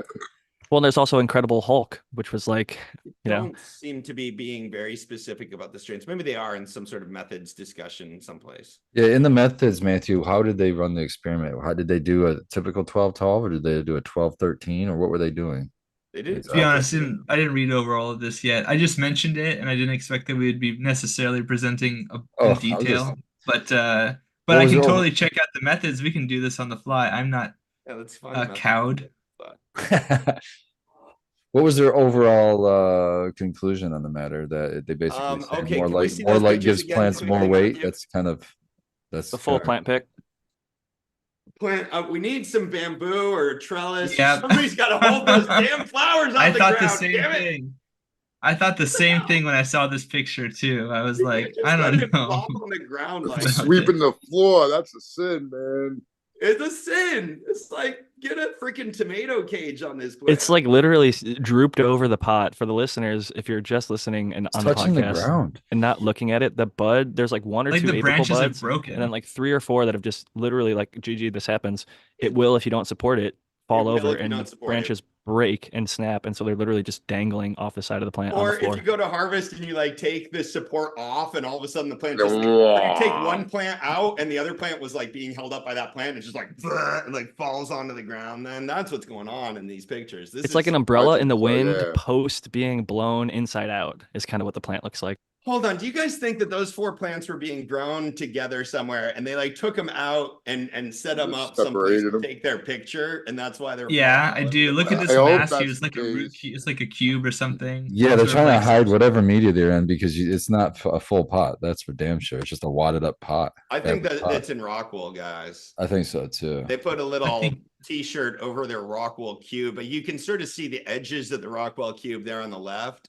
Squared off, yeah. the Yeah, how squared off exactly square edges. that is. Yep. Yeah. Yeah, exactly, Matthew. I think that's Rockwell. I don't know why they put that bag over it, other than maybe they were embarrassed. It's probably super green with algae, Oh, yeah, exactly. so they want to hide it. But they didn't pick their buds off the floor. I know it's bud It's abuse. just weird. Okay. So, I mean, Back, more. back to I'm the- interested in the We've actual got method, though, more. just to We've got see. more here. Look at But that these are one. pretty chunky. They are kind of Scientists chunky though. don't scrupulously look at other scientists' research, so they'll just slap some photos on there and then throw the data out there, and then everyone will take it as fact. I don't know. I don't know if that's totally true. No, I'm just kidding. I'm being I'm sorry. No, no. If these were the pictures and I Happens, was though. publishing that, I'd be like, guys, we got to do this without pictures. So Yeah. we're just going to have to like, Yeah, what is this? What did you- we can't put these pictures in. It's going to This is the broomstick. credibility. This is the broomstick phenotype. We can't have potheads laughing at Starburst us. phenotype. Okay. I mean- So what we're looking here, hold on, is the one on the left in all these pictures was 12 hours of darkness, and the one on the, or 12 hours of light, and the one on the right was 13 hours of I don't see anything Yes. that's Looks jumping like off a the whole page plant at me. image of families removed. I'm interested in if the 13-hour of light got the same amount of darkness as the 12-hour of light, or if the 13-hour had 1 hour of reduced darkness to compensate. That's what I'm interested in. Right. Were they still fitting it into a 24-hour day? Right. Or did they go to like, Yeah, or did you they go don't- 25-hour days or whatever? or 30-hour days? You can do whatever you wanted to. at Yeah, that point. yes, There's no yeah. reason your cycle has, other than all of our timers that we use are like 24-hour timers. So we're kind of limited to them. Well, the plant genetics photo period is limited. You're limited by photo period. Like how much light can that particular cultivar take before it wants to I've thought revert about to this a lot. So veg? I think there's something to do with it being relatively balanced between the amount of time on and the amount of time off. I don't think it's just I 12 see. hours So of match the darkness. off. Okay. So do you could do I think that 13, it's a 13 1-to-1 maybe. ratio, basically. And if you We get too looked, far off of that ratio, you're going to have problems. But I've thought about doing this. I've thought about, let's do a 14-14. Like screw 12-12. I want to do 14-14, but there's no timers that you can get that you can program. You could do it with an interval timer, actually, but we looked at a study that did 13-11 and 14-10, and what I remember from that is some those of are all them. add up to 24. Right, Jack. right, I'm right. talking about doing 14-14. It adds up to 28. Yeah, but even in the ones where they did the kind of what we were talking about earlier, with, and I guess if you did 13-13 or 14-14, there would be an equal ratio, so it wouldn't be as important. But in the 14-10, a lot of the stuff stopped flowering or flowered Yeah, at less of a rate. It would like kind of go re-veg.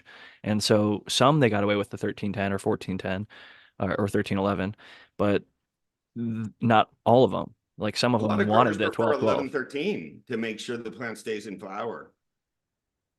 Yeah, so I think it's interesting for sure. I think that they definitely need some advancements in their growth technique, but it's an interesting study to look at here. Yeah, it'd be interesting to read through about that. Cool. It provoked us. There, here. Okay, Right so I there, think we have the 18 answer to uniform. your question. 12 hours light, 12 hours darkness, or 13 hours light, 11 hours darkness. Yeah, you're right, Spartan. They didn't go Okay, to so a they 25-hour day. They stayed 24 hours. okay. Yeah. So I'm curious if they did I wish they'd have done one more with a 13-12 to compare with the 12-12. I agree. I agree. Or even a 13-13. It would be really interesting to see if there was, I mean, nobody would want to do that because it would get so out of your cycle and it would be like all over the place. You would never know when the lights are turning on or turning off or whatever. It'd be different every single day. But it would be interesting Open to the door and look. run that, like a 13-13 grow and compare it to a 12-12 grow. I mean, the things that I'm interested in, is it still just doing day count or is it really doing time count? So would you still I don't expect, I don't know. would you still expect like 56 cycles or just the same number of hours? And if it's really still like 56 cycles, then I would think like you'd be able to grow much bigger flowers because we're giving so much more energy to them It would be during a their flowering total, period. but it would be a total lengthening of the flowering cycle, maybe because It would take longer. It would take an extra, a couple of weeks, but I mean, I don't know. It would but be, for I've extra never seen yield anybody and do that. So if you're yeah, out it's there and you super got an interesting. interval timer and you want to set this up and you want to do a 13-13 or a 14-14-10 on your lights, let me know about it because I'm gonna be a big fan.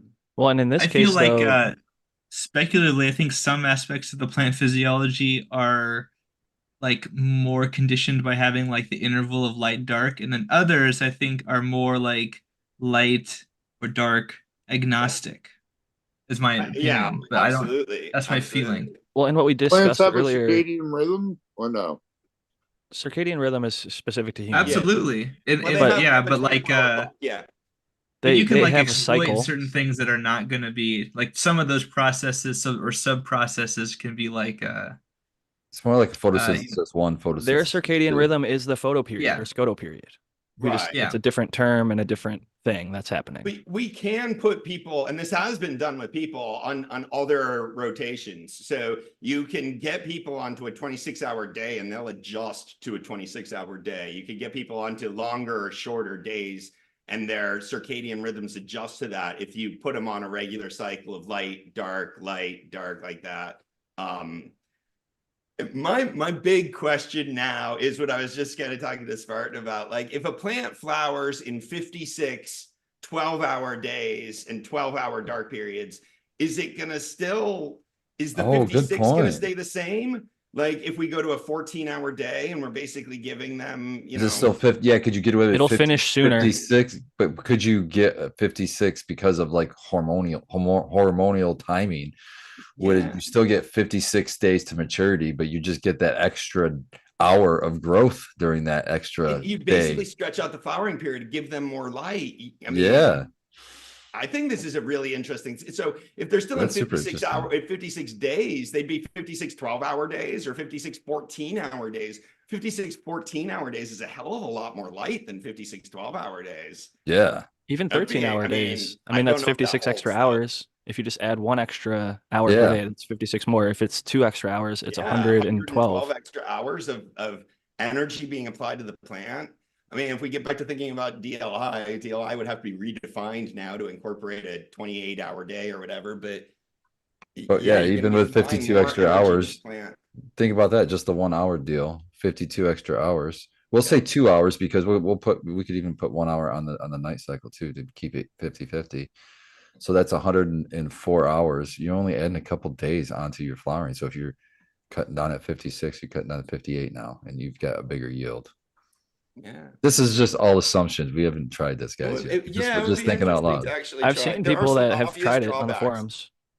The And obvious there's drawback, I think, is you never knowing when the plants are going to go off, and you can't set it to the climate of the day night outside, and you can't do a lot of these other kinds of things that growers like to do. But Yeah, but we're not worried about outside when we're inside. But as a you kind purely of are. You kind academic of or are because it's philosophical just the thing, no, day night let me just offset. jump in real quick because you kind of are worried if you're in anywhere that it gets relatively hot or cold. Because if you want to run your lights on, like here in California, we try to run them at night because during the summertime it's Yeah. hot, and if Yeah. you're running it during that hot period, but like with the cycle, how that would be not on the proper days, eventually your night cycle would turn into a day cycle, And then and it would come But then it back. would go right back.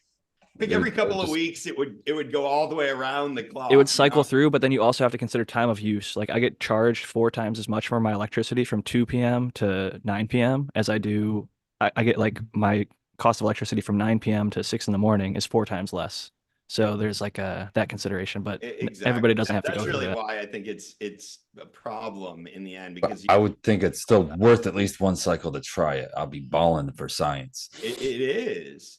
So the way to do this, guys, you don't need a 24-hour timer. You need an interval timer, and it needs to just be on for 14 and off for 14 and on for 14. They make those interval timers, so you don't need to like invent electronics or something, but get an interval timer instead of a 24-hour timer. Almost everybody is controlling their lights now with a 24-hour timer or with a controller, and you're not going to be able to do that because they're all very well anchored in the world of a 24-hour day. But an interval timer can do whatever you want it to do if the intervals are always the same. So that'd be fascinating. I've seen the same clone grown with a little bit extra light and have it finish 1 to 2 weeks earlier, at least in like what people look for on the visual indications of a finished plant. So that's something that I might consider. And something else I mentioned earlier, we were talking about Incredible Milk. That strain, I had to pull a Jamie and look that one up. It is Bruce Banner #3 crossed to Tiger's Milk. So anybody who's wondering about Incredible Milk, Bruce Banner is the Let name. me just say that, Jack, I think there's a real chance that it is that the flowering doesn't work the way that we're talking about. That if it's 56 12-hour days, then it would be only like 48 14-hour days because it's going to be the actual number of hours that the plant's able to sort of develop itself. And what you just said, and I agree with, plants that are under higher PPFD will mature faster than plants that are under low PPFD. That kind of lends credence to the idea that there's just an amount of energy they need to harvest to ripen. And whether that takes 56 days or 48 days or 65 days or whatever, it's going to affect how long it takes that plant to harvest. And that's probably true, but it's still worth running this experiment. That's what makes the most sense to me because if you look at outdoor, some seasons that they get more sun, it finishes earlier because it just got the amount that it needed to get to the end. And even if that hypothesis is true, how fucking awesome is that? Like, I mean, if you could tweak that enough to get another harvest, for example, if you're able, or even like you're saying, push it like a week. If you got it was done a week sooner, but you just let it be harvested at 56, maybe it's a little bit stonier or a little bit more like in the body or something like that. But also maybe you get an extra 10, 20, 30, 40% in that same 56-day window or something like that. Or you get a long flowering strain that most is not very commercial friendly because of that. Now it's commercial viable because you can push it to finish a little earlier and still but hit your windows. You guys are all assuming all the other limiting factors will be in line 100%. So I think there's like, especially GML showed me that there's other factors that can create a longer flowering time necessity or a shorter one. I think depending on like all the variables, you know.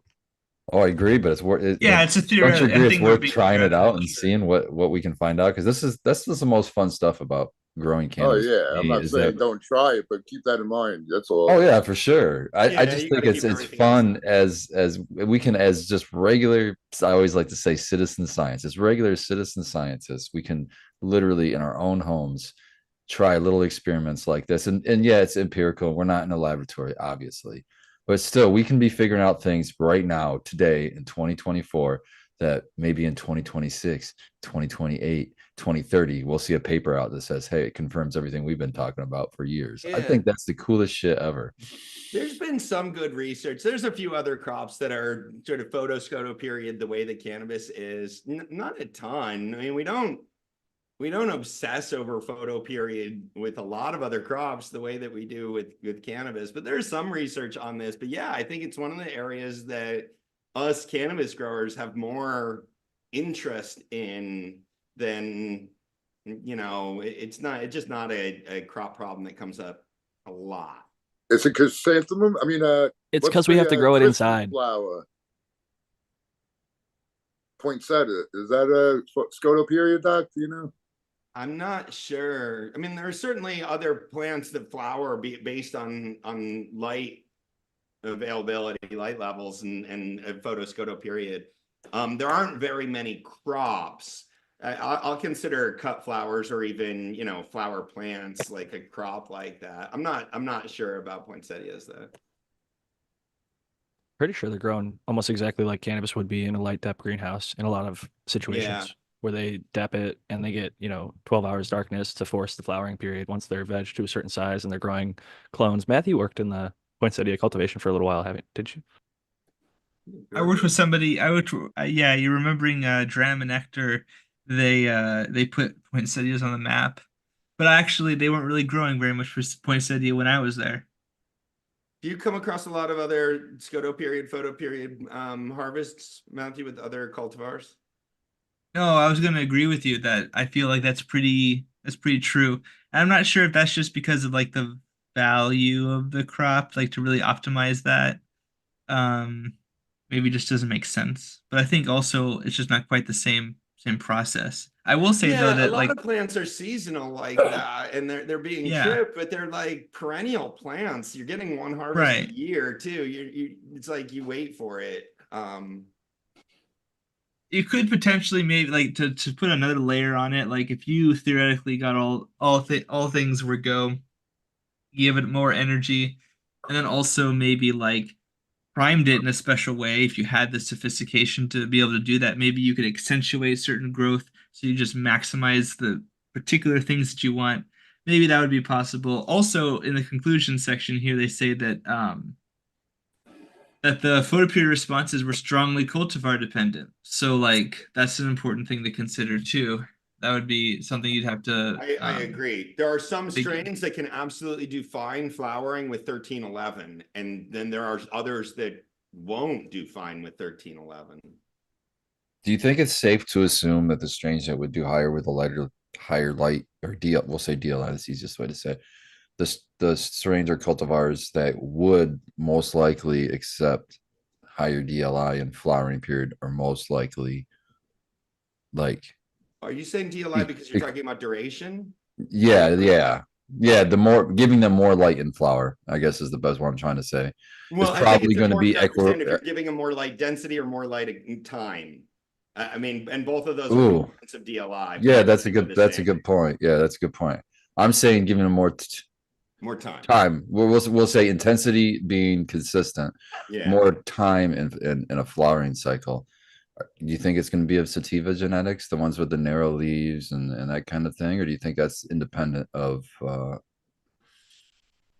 that? Do you think there'd be like indicas that would even Yeah, I apply to don't that? put a lot of credence into the specific sativa. I I'm just do saying think I'm saying plant morphology. That you think the cultivars that have kind of those thinner leaves, do you think that was Will they grab more photons? Classically To the extent that thought they're to more have been. equatorial, I think that strains that are used to a lower latitude in the northern hemisphere, at least, would have a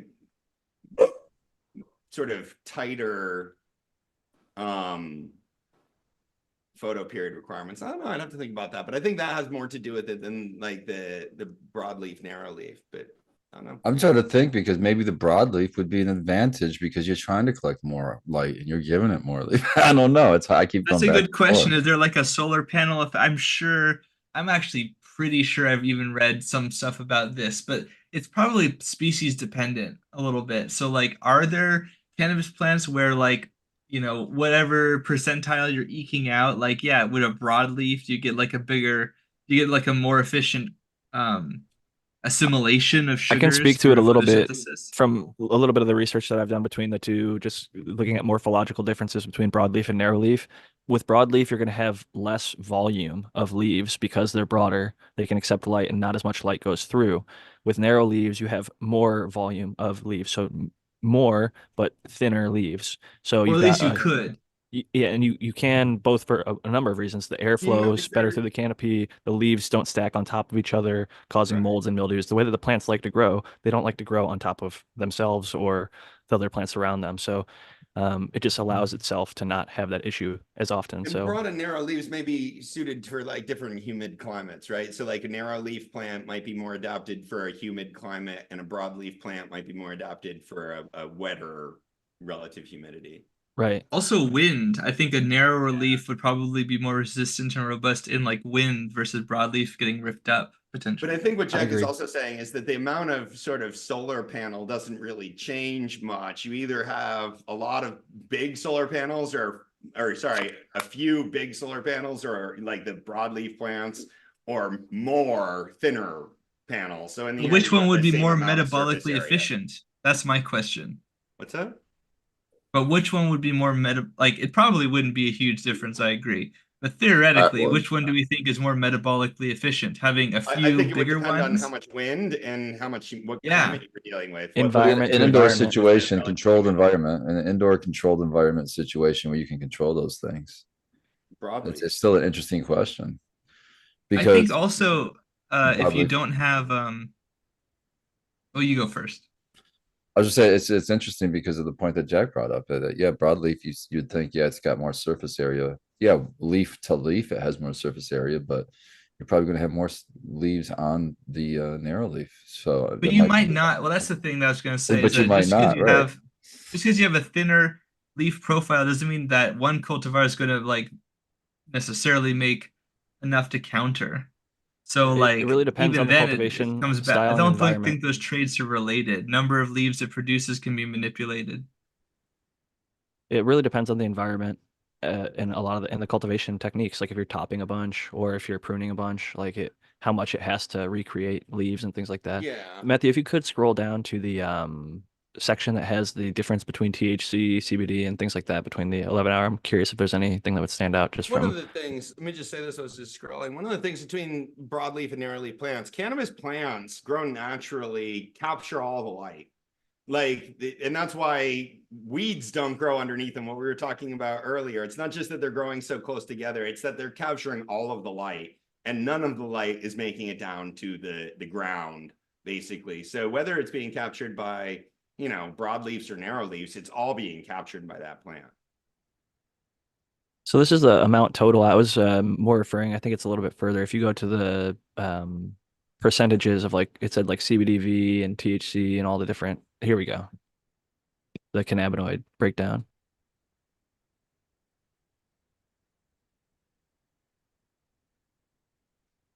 CBGA is funny enough, the kind of like the parent cannabinoid, and that's where you're seeing a large percentage change, but the other ones are fairly Less similar. THC and more of everything else between those first two in the IMs. It's interesting. Yeah, that is interesting. Less THC by 13%, but it has and I guess 10% more 10% more THCA. THCA. But THCA and THCVA are higher. THCV, yeah, too. 22% extra. tiny percent though. That's a 0.15 to 0.18. But there's only what? How No, many the up top. Oh yeah, how same many thing. negatives do we Yeah. have? Two negatives. You lose 1% of CBG and you lose 13% THC, and you gain fucking double digits in almost everything else. Yeah, I see a clear winner here. Yeah, no, I'm just always curious in the ratio breakdown, and I agree with you, Spartan. 20, and in this one, the bottom one, the GG has 25% increase CBGA, 11% from CBG, 15% from CBDA, 9% THCA, 6% THC, and 16% THCVA. So How many 100% of those plants? were benefit. Do we know how many plants they did? Like what the sample size is? That I'm not sure. I Is think it we'd just have to go back one to the. plant? Like I don't even like looking at Oh, it's charts like probably that because way we more have so than much one. It's probably information. like two, man. Yeah, I Maybe think we need a 4. larger sample size before you really start breaking that down. Didn't I you think see those plant to pictures? Those plant. pictures didn't impress you? You didn't see after those No, pictures, they you didn't didn't assume? super impress me, Spartan.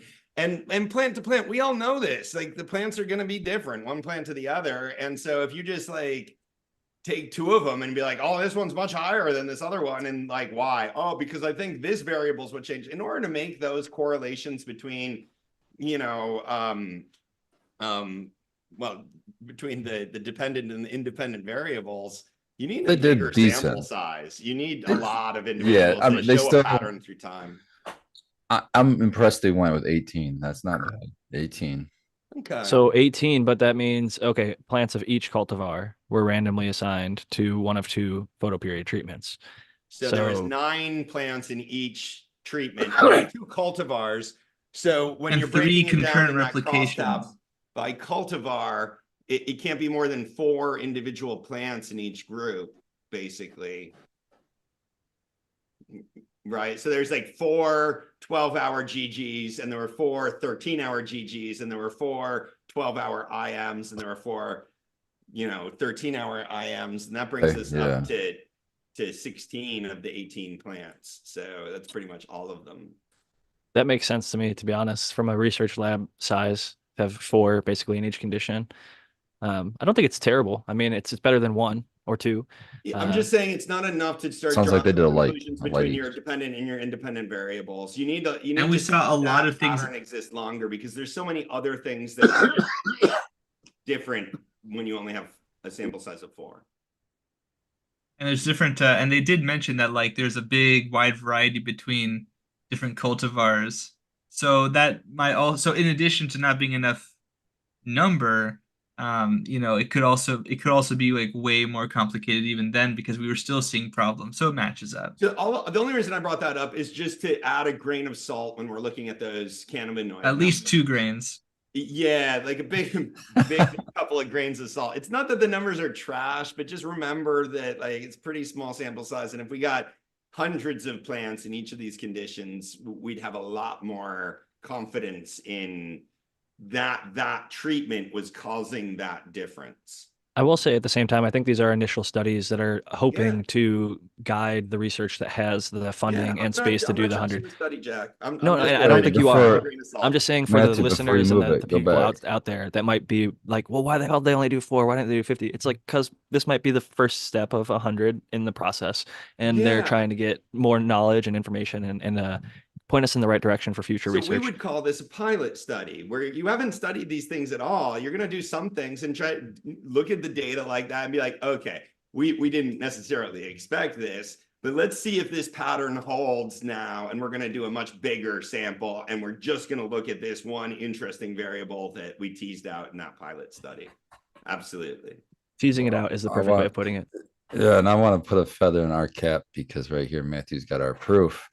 But speaking of grains of salt, they must have been feeding salts, because look at that down at the bottom, highlighted by Matthew. They were using the Rockwell slabs like we were. I want to take credit. I saw the Rockwell. There you go. Man, like they're using Rockwell and they're embarrassed about it.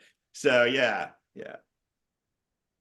At least they aren't embarrassed enough to hide it from the data. They're open and honest about what they used, the exact size, 100 by 15 by 7.5. Who said it was covered in algae, though? I think that was Spartan, right? Yeah, and he's probably right, because I see that. I'll admit, man, those Rockwell clips just look ugly. They're like, let's put a bag on this or something. We're taking a picture for our published report. I It's too see a bad lot they of the didn't also gromies say, that let's have try the to tie these branches up so they're not laying on the ground. But right.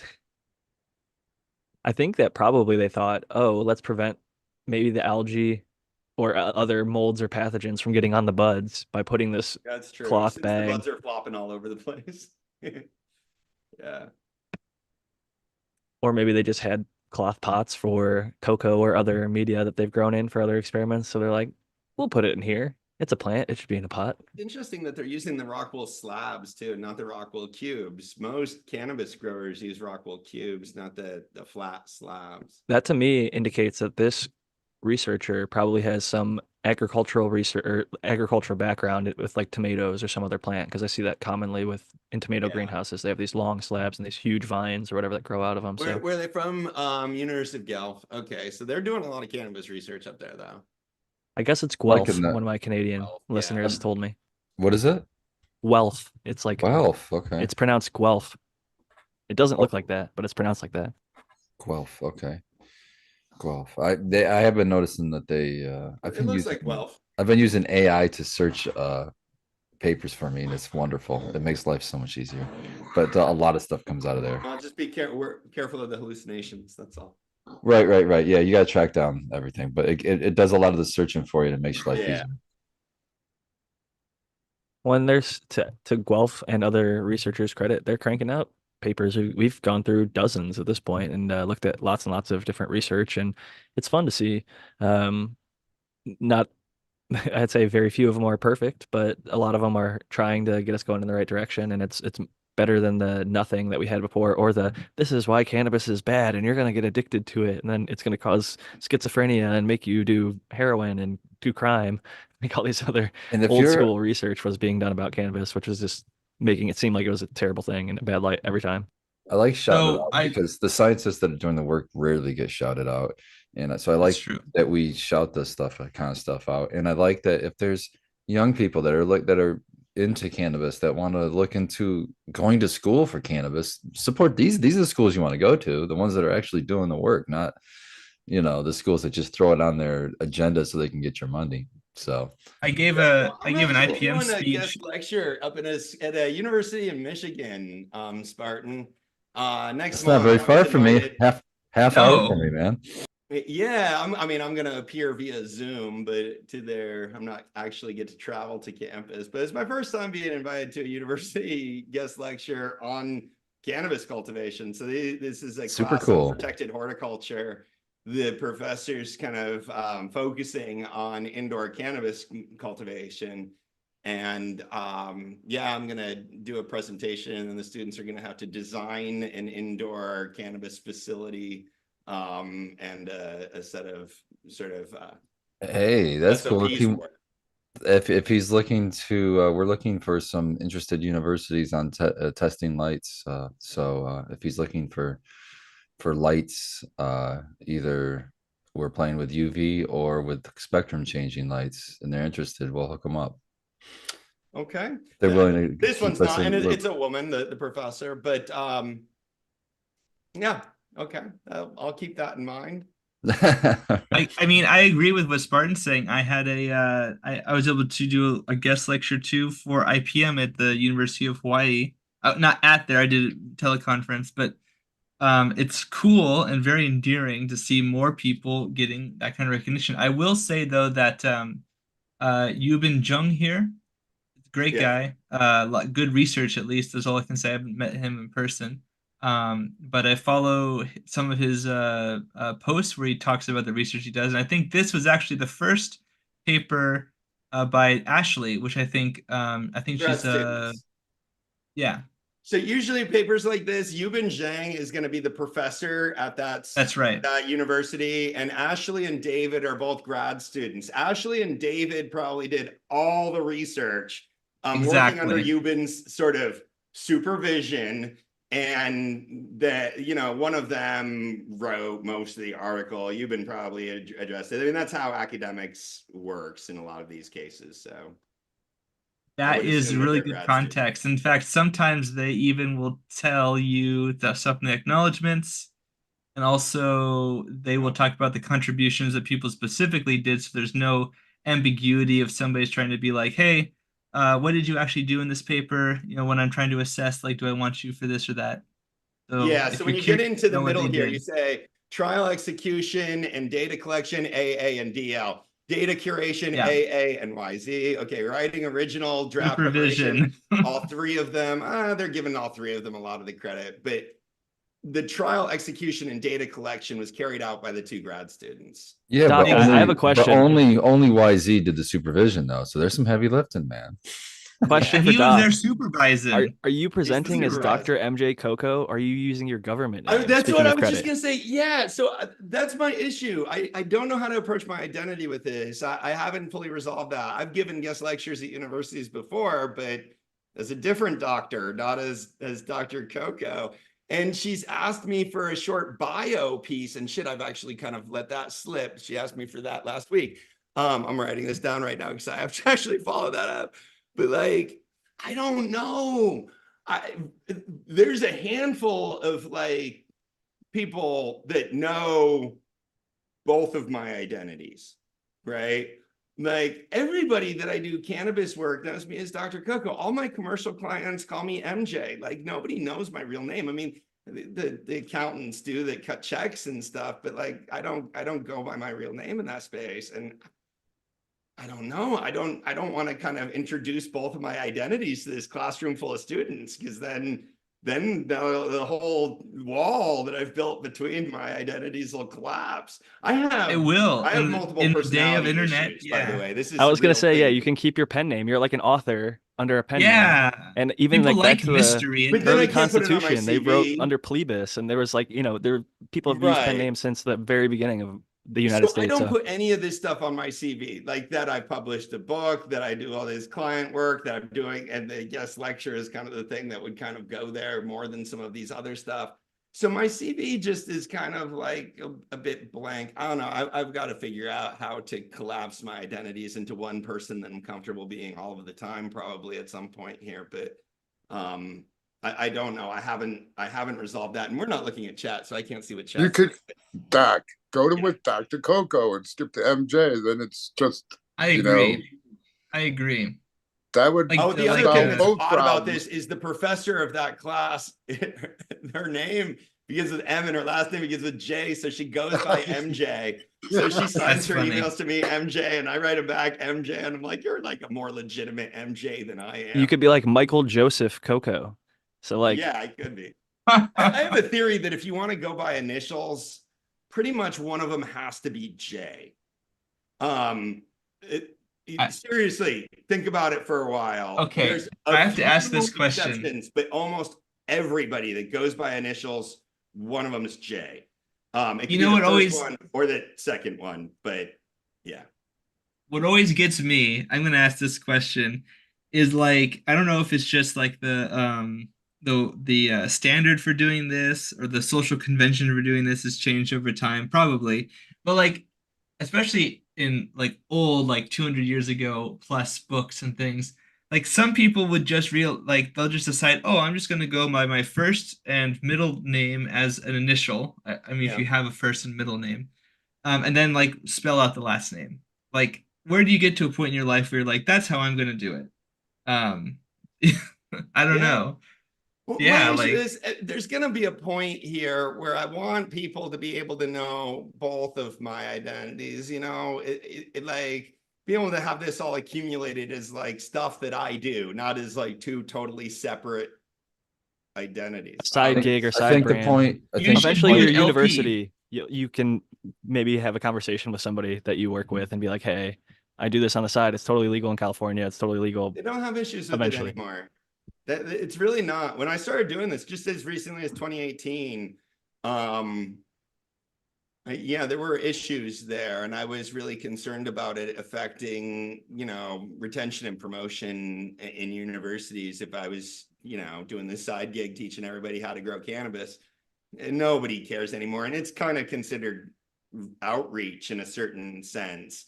When you have a position as a professor at a university, doing public education is one of the things that you're supposed to do, like go to like town meetings or the library or whatever, figure out a way to do public lectures, stuff like that. So I mean, I kind of want to be able to incorporate this. Plus, a lot of what I research is about community stuff. So it's really the managing the community and building an online community and stuff, which would be really interesting to the other side of my academic research. You're reaching more with this than you would at most city halls or wherever libraries. So what's giving you pause? What gives you pause on the name? Just inertia at this name, point. I mean, none of you know my name, and you all know me as MJ Coco or whatever. You know what I mean? I don't know. It feels a little bit like taking off all my clothes in front of you if I just. I know a guy. Let's get naked. I know a guy who. You'll get naked with me, Spartan. Yeah, let's do it. I know a guy who does cybersecurity. He's very popular. He goes by an alias Deviant Alum for people who might know in the chat, and like because he does cybersecurity and high profile stuff, nobody knows his name. Nobody knows his Operational name. security is a real thing, and I'm fine with people keeping their anonymity. Totally do this. You can totally do this. I think there are avenues of approach. However, I don't want anybody to feel like pressured. I don't know who I'm going to be, and I got to like write this bio probably. I only ask because it's a very official thing that you're doing, like presenting at another college. So I was like, that's actually like a CV worthy thing, and that's why I was like, oh, maybe But at the same time, it's kind of a fun one. But I do want to give Spartan Grown. I'll give you my advice, but obviously I'm in a much different situation than you, and it's encouraged in my in my line of work, but. I always public speaking when I would speak at the Capitol or something publicly speaking, I introduce myself. I said, look, my name's Russ Patton, and most people know me online as Spartan Grown. And that's the only time I mention it, and they forget it after 30 seconds. Yeah. But it makes you appear more legit. Like, I'm not trying to hide this, whatever. I'm not saying that you have to say it online to everybody in the world. I'm not saying that, but I'm saying at a public speaking event, I feel pretty comfortable with it. But again, we're all in different situations. I don't do a lot of public speaking other than here as MJ Coco, like online. You know, I do a lot of public speaking. I give lectures and stuff in front of big groups, like as my real name. Yeah, I agree, Spartan. It's interesting. Anyways, you have a few thousand You're going listeners. to run away to the Michigan Bros Grow Show. You got a few thousand listeners here and the 50,000 community over at Coco for Cannabis. So that's definitely a big thing. And I wanted to give a big congratulations because we haven't talked about it all during this episode, but to Spartan Grown, it looks like you guys have secured a warehouse for your lighting in the US side of things. So congratulations to you on that. And maybe you could talk a little bit about that and give your final thoughts and shout outs before you head on over to Michigan Bros Grow Show here in about 13 minutes. Yeah, thanks, Jack, and thanks everybody on the panel. I love these shows, man. I love it. I love getting naked with you, Dr. Coco. It didn't come into the show thinking I was going to say stuff like that, but here I am. You got to get that as a drop, okay? Somebody's got to take that out. We got to take that little clip out, and then that's take the little teaser. Love getting naked, Dr. Coco. Yeah, but yeah, thanks for bringing that up, Jack. I'm super excited to not have to look for commercial properties anymore. Oh my God, deal with commercial real estate agents, and that's a test of patience. But yeah, so we've got a location. I'm excited. The Chinese New Year is upon us, so I'm not going to be getting any shipments for probably a month or two. But I'm excited. That gives me time to. They usually do 2-week celebration minimum. Yeah. Best cultural thing about the People's Shuts everything down. Like yeah, they do not play. There's nothing important as far as everything shuts down. So exciting for me to be able to have a little bit of time to get in there and build out what we need to have built out. Like I need to get racks in there to store things and make sure it's super secure. It's just going to be fun to, hey, employee number one, right? Talk about from the ground up. That's for sure. I mean, I picked the place out, and now I had part of picking the place out, and now I'm having a part in building it from the ground up, and being able to do that in any industry and as long as you have passion for it, it's special. It's special to be part of it from groundbreaking. So thank you for that. I'm super excited for it. I'm going to jump over to the Michigan Bros Grow Show. Much love, everybody. Keep growing. Great having you, Spartan. Peace out, Spartan. Definitely can relate there as I'm the, I guess, sole proprietor in my day-to-day business, and got a few side gigs that I take on as well. My wife is employee number one at the company that she's working at. It's a mom and pop shop, like the ones that have been put out of business by those nefarious actors I mentioned at the top of the show. And I see her scrapping daily, doing the right thing. It's like woman owned, veteran owned. Like they work with the farmers. We've gone up and looked at the actual farms and met with the people, shaking the hands, driven all around the state and sampled lots of different product and figured out what was actually good enough to meet the standard to, put the names on the labels and package it all up and get it out there to the people. And it's actually been a success locally. And it's cool to see brands that do it right can make it doing everything the right way, paying people when they're supposed to pay them and, staying above water. It's not like people get into this, a lot of people get into this game thinking that they're going to make tons and tons of money, but just keeping people fed, paying their bills, and keeping their companies alive is quite the feat. 50% plus in California weren't able to do that in the first couple of years of the industry. So it's interesting. And I think a big part of that is maybe ourselves and many others that have helped put out all this information for people to grow their own, source their own from, home grows where they don't have to go to the commercial market. I can't remember the last time I've had to buy something from a dispensary. It's usually I get free samples and given to us, but we're in a rare situation. Most people are having to buy it or grow it themselves. And a lot of people are like, oh, I'm out, so I don't have any until my next harvest. And they will just refuse to go, which I have a certain amount of respect for that. I am one of those people who needs cannabis in my system every single day just for medical purposes. But I also respect that people can just be like, hey, fuck it, I'm gonna take a tolerance break until my next crop comes in. And hopefully we'll get you into a spot like Doc has mentioned many times in the past where you're consistent enough with your grow that you can crop out so much that you can give it away. You've got some like myself sitting in the Curador from months and months ago, harvest ago. And like I don't even have a grow going on right now, but I'm not worried about getting my next one started because I've got stuff sitting around. I'm not in that situation where I'm dry like I once was back in the day, and it was not fun. I'd never want to be there again. Yeah, for sure. Once you're harvesting plants and you're still smoking off the last harvest or the harvest before that, and you're like, shit, I'm running out of jars. Like having enough jars to jar up the next harvest is sometimes my issue. Hasn't been for a while, but hopefully will be again soon. I was on the brink of that, and that's why I think I'm not like so rushing to get to the next one. It's a good problem to have where your jars are so full of bud that you're sitting on it. It's like I'm actually fine. I don't need any more right now, which for so long I wasn't that way. It was like, how can I scrounge up a little bit more for a bowl or a joint or a few extra dollars for an eighth or whatever it was, go in with my buddies and try and buy a half or an ounce or something like that. Uh, I don't miss those days for sure. And I hope that we've had so many people come on the show and be like, hey, you guys taught me how to do this. Like, here's my garden, check it out. And it's like 4 or 5 or 6, 10 plants, however many in a tent or in a grow room. And they're all green and healthy and killing it. And it's just a reminder of why we continue to do this show and enjoy showing up each week and being part of this community that empowers our listeners and many others to continue to, because it's not like just they do it. Like many of us, they get the bug and then they teach their friend, and then their friend teaches a friend, and it just grows and grows and grows. Like I don't know if I've found any solid numbers. I've looked around, but I was speculating on like how few growers there are in like I said it's probably like one grower for every 100 smokers. And depending on how many people smoke cannabis, maybe that makes it millions of growers or something. But I think it's probably in the hundreds of thousands or maybe in the tens of thousands worldwide that actually grow their own cannabis. So it's a relatively farming anything. Growing your own food, it's like a lost art. Growing your own just plants for a hobby, roses, like so many people don't grow anything. So us continuing to push sort of a horticultural, agricultural mindset back into the mainstream is, I think, important work because it's not something that you don't see it on your daily news, right? They're not like, Doc, I think you're muted over there. Absolutely. And we got people like starting their vegetable gardens and taking their passion. I mean, it starts with a passion for cannabis. It becomes a passion and skill for gardening.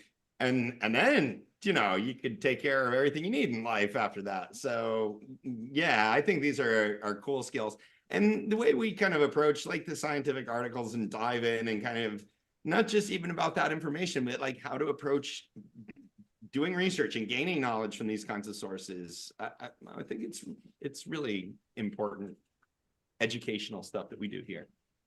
And I always, maybe just because I'm so skeptical, I like that we can teach people like how and why to be skeptical. Sometimes when you hear this juicy headline, look into the article, the science that's like being referenced, and then read it yourself, and then say like, wait, could this have been done better? Like, are there issues with this? Who funded this? Like, how many plants did they actually grow? Like, what is the actual significance of the effect? Like, would that have happened if they did it over 100 plants or 1,000 plants? Like, what would the differences have been? And like, are they growing strains that even matter to us? Sometimes it's a hemp plant, and they're making some big claim about, oh, 100% increase in yields, but it's like they're growing autoflowers or hemp, and you're Or they're growing growing for photoperiod fiber. Yeah, THC, they're talking about the yield of fiber, right? Or the yield or of the number of seed. seeds. Yeah. So it really does come down to situation, what's relevant to you and your situation. But we've got a lot of really awesome people in this panel and different situations. So I want to give them all a little bit of a time to give their final thoughts and shout outs. So I'll pass it first to Dr. MJ. Cool, guys. I had a lot of fun. It's been a while since I've been here, and I apologize again for that. I probably hit it a little bit harder today because I've been like, stockpiling up some of my growing with my fellow growers energy, and I had to let it all out this week. But I had a lot of fun. These were interesting topics and interesting papers to get into, and just a good group of people to be sitting around Sunday evening chatting with. So that includes all of you guys out there in the chat. Thanks for being in the chat. Thanks for showing up every week and making this show kind of lively and interesting and everything that you bring to it. All the rest of the panelists, especially Jack, for leading the ship here. I feel particularly bad, on when I've been gone for a while. I'm like, Jack has to show up. Like, he misses every once in a while, but he would never miss 3 weeks in a row like I just did, so good on you, Jack. Thanks for keeping this going. And I will certainly try to keep showing up and being part of it. So grower love, everybody. Thank you so much, Doc. And I do try, like anything in my life, to be very consistent and show up week to week. But at the same time, I understand people have lives and especially Yeah. family stuff, So and much of life is just showing up for things, just participating. And a lot of times, like, you'll get an invitation to something or whatever, and you're like, I don't really feel like, oh, go do it, show up, be part of it. You'll be happy that you went later, even if it's not always fun at the time. Like, I'm happy that I got through, all the classes that I took in college, even though some of them really sucked. Like, I'm glad I got through that and learned the stuff that I learned out of that. So the things that really help us in life oftentimes aren't all that fun to have to do on a consistent basis, but they make us better. So I've even adopted some of he's a local here, Jocko Willink, I think is his last name, but his mindset, like whenever something bad happens, he just says good. And like he has like some recruit come to him, and he's like, "Oh, this happened." He's like, "Good, more time to train." It's like, "Oh, my thing got canceled." It's like more time to do that. It's like even like getting like a Green flat tire. ownership. yeah. But like, it could be memed very easily, and it's a little intense. And I get that it's not for everybody, and maybe not even for me at all the time.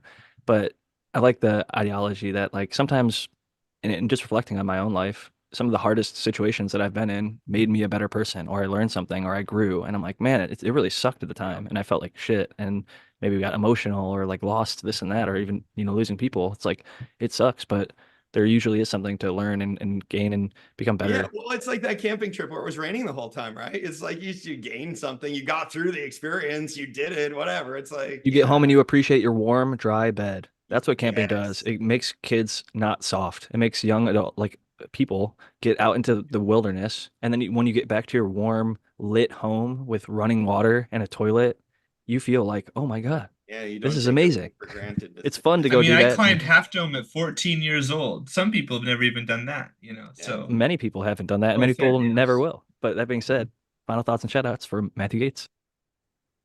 Yeah, thanks. Yeah, that I mean, I definitely resonate with that, especially with looking back at my own childhood, being able to hike, camp, and also having a good experience with just being in the outdoors. It's definitely influential. I'm sure people could tell. If you want to learn more about pest management and plant health, I have information on my YouTube channel, Zenthanol. I'm going to be speaking at the Living Soil Summit on March 7th in Pahrump. You should check it out if you're interested. Now, there's a bunch of people who are speaking.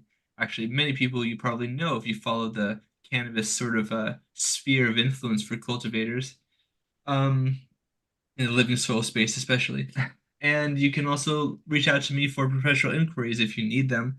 You're in the chat, and also my Patreon if you want to support some of the video making I do on the YouTube channel. I've got a big video coming up about cannabis and all the different pests coming out and what you should be preparing for the years to come. Really great stuff, and definitely thankful to have you as always, and thankful for everybody on the panel, including Brandon Rust, who's next in the final thoughts and shout out. Yep, thanks for having me on always. And if anybody again is not familiar with the Bokashi Earthwork stuff, we have tons of new blog posts on there. We just posted a blog post that can help people understand the Mulder's chart, which outlines nutrient synergisms and nutrient antagonisms. And we've got a bunch of great products, very, very great, efficient products. I'm growing in cocoa right now. I've only had to fertigate 3 times so far. And I'm on the, second week of flower. So yeah, check out Bokashi Earthworks. You can use code GROWBIG for 10% off. Great stuff. Always a pleasure to have you, Brandon. And I just read a comment that caught my eye from Threat Wonk, and they said, "Thank you, Jack. Been tuning in since 20," which I think they're referring to 2020, which is like, wow, that was 4 years ago. It's been a little while since we've been doing this, and Yeah, it was. time flies, man. I always say time flies when you're having fun. I'm always having a good time with guys like all of you, including Noah the Grower, who is one of the final panelists to give his final thoughts and shout outs. Yeah, I'm just in here working. I just been trimming the skirts up on these. Just pulled all this down yesterday, put it in the rack, and moving along. And yeah, sorry myself. I echo what Doc said. I've been missing the last couple of weeks. I'm a huge sports fan guy, and the end of the year is pretty difficult. I'm going to a huge Super Bowl party, so won't be on next week. But yeah, I always love having be able to be here with you guys, and can't wait to be here. Football season's over, so I'll be making sure that there won't be the playoffs are going to be over, Super Bowl's over. So, but yeah, I'll see everybody week after next, and keep growing. Keep growing, indeed. It's funny. I watched the Pro Bowl today, and I haven't watched the Pro Bowl in years, but apparently the Pro Bowl is now flag football. Yeah, I watched Yeah, it they at a do birthday different party things. today too. That blew me The away, Pro Bowl man. used to suck because nobody Yeah, they wanted wouldn't to even get tackle injured. each other because like they didn't want to like injure somebody who's like, Yeah. a Pro Bowl status player who like, they're not gonna hurt him in like a for fun game or whatever. It's like the All-Star game or whatever. Like they score 1,000,000 points and it's just for fun and they show up and everybody gets to put Pro Bowl player on their resume or whatever. But yeah, kind of interesting to see that it was flagged. That kind of threw me for a loop today. But yeah, next week is the Super Bowl, so we'll be here. I know Noah will not be, but a handful of us will be here for sure. And with that being said, last and certainly not least of the panelists this evening is the American one. Jack, as always, I commend you on your hosting abilities, and it's always great. Great to see everyone on the panel, everyone in chat. I am the American one on YouTube, and the American one _with_ Akeens on the IG. And most of you know me. You can hit me up over on the IG if you want to ask me something or get some beans, whatever. And yeah, it's always great to be here. It's good to see everyone, and we'll catch you next week. And I'll probably see you in between too, everyone. So have a great one. Great having you as always, Tao. You can find me at Jack Greenstock on Instagram. Jack_Greenstock is my name on X.com. I'm still doing the 24% off for 2024 sale on 50strains.com. That's for all US listeners. If you want a copy of 50 Strains of Green or a 3-pack, 5-pack, or 11-pack of the Velvet Punch F3. 3-packs are starting at just $30. I know a couple people are looking for that lower barrier to entry. So shout out to all of you who've gotten into that. And cheers to everyone. Thank you so much for all the support. And we will catch you all next week for the Super Bowl. Peace and love. Catch you next time. Or love, everyone.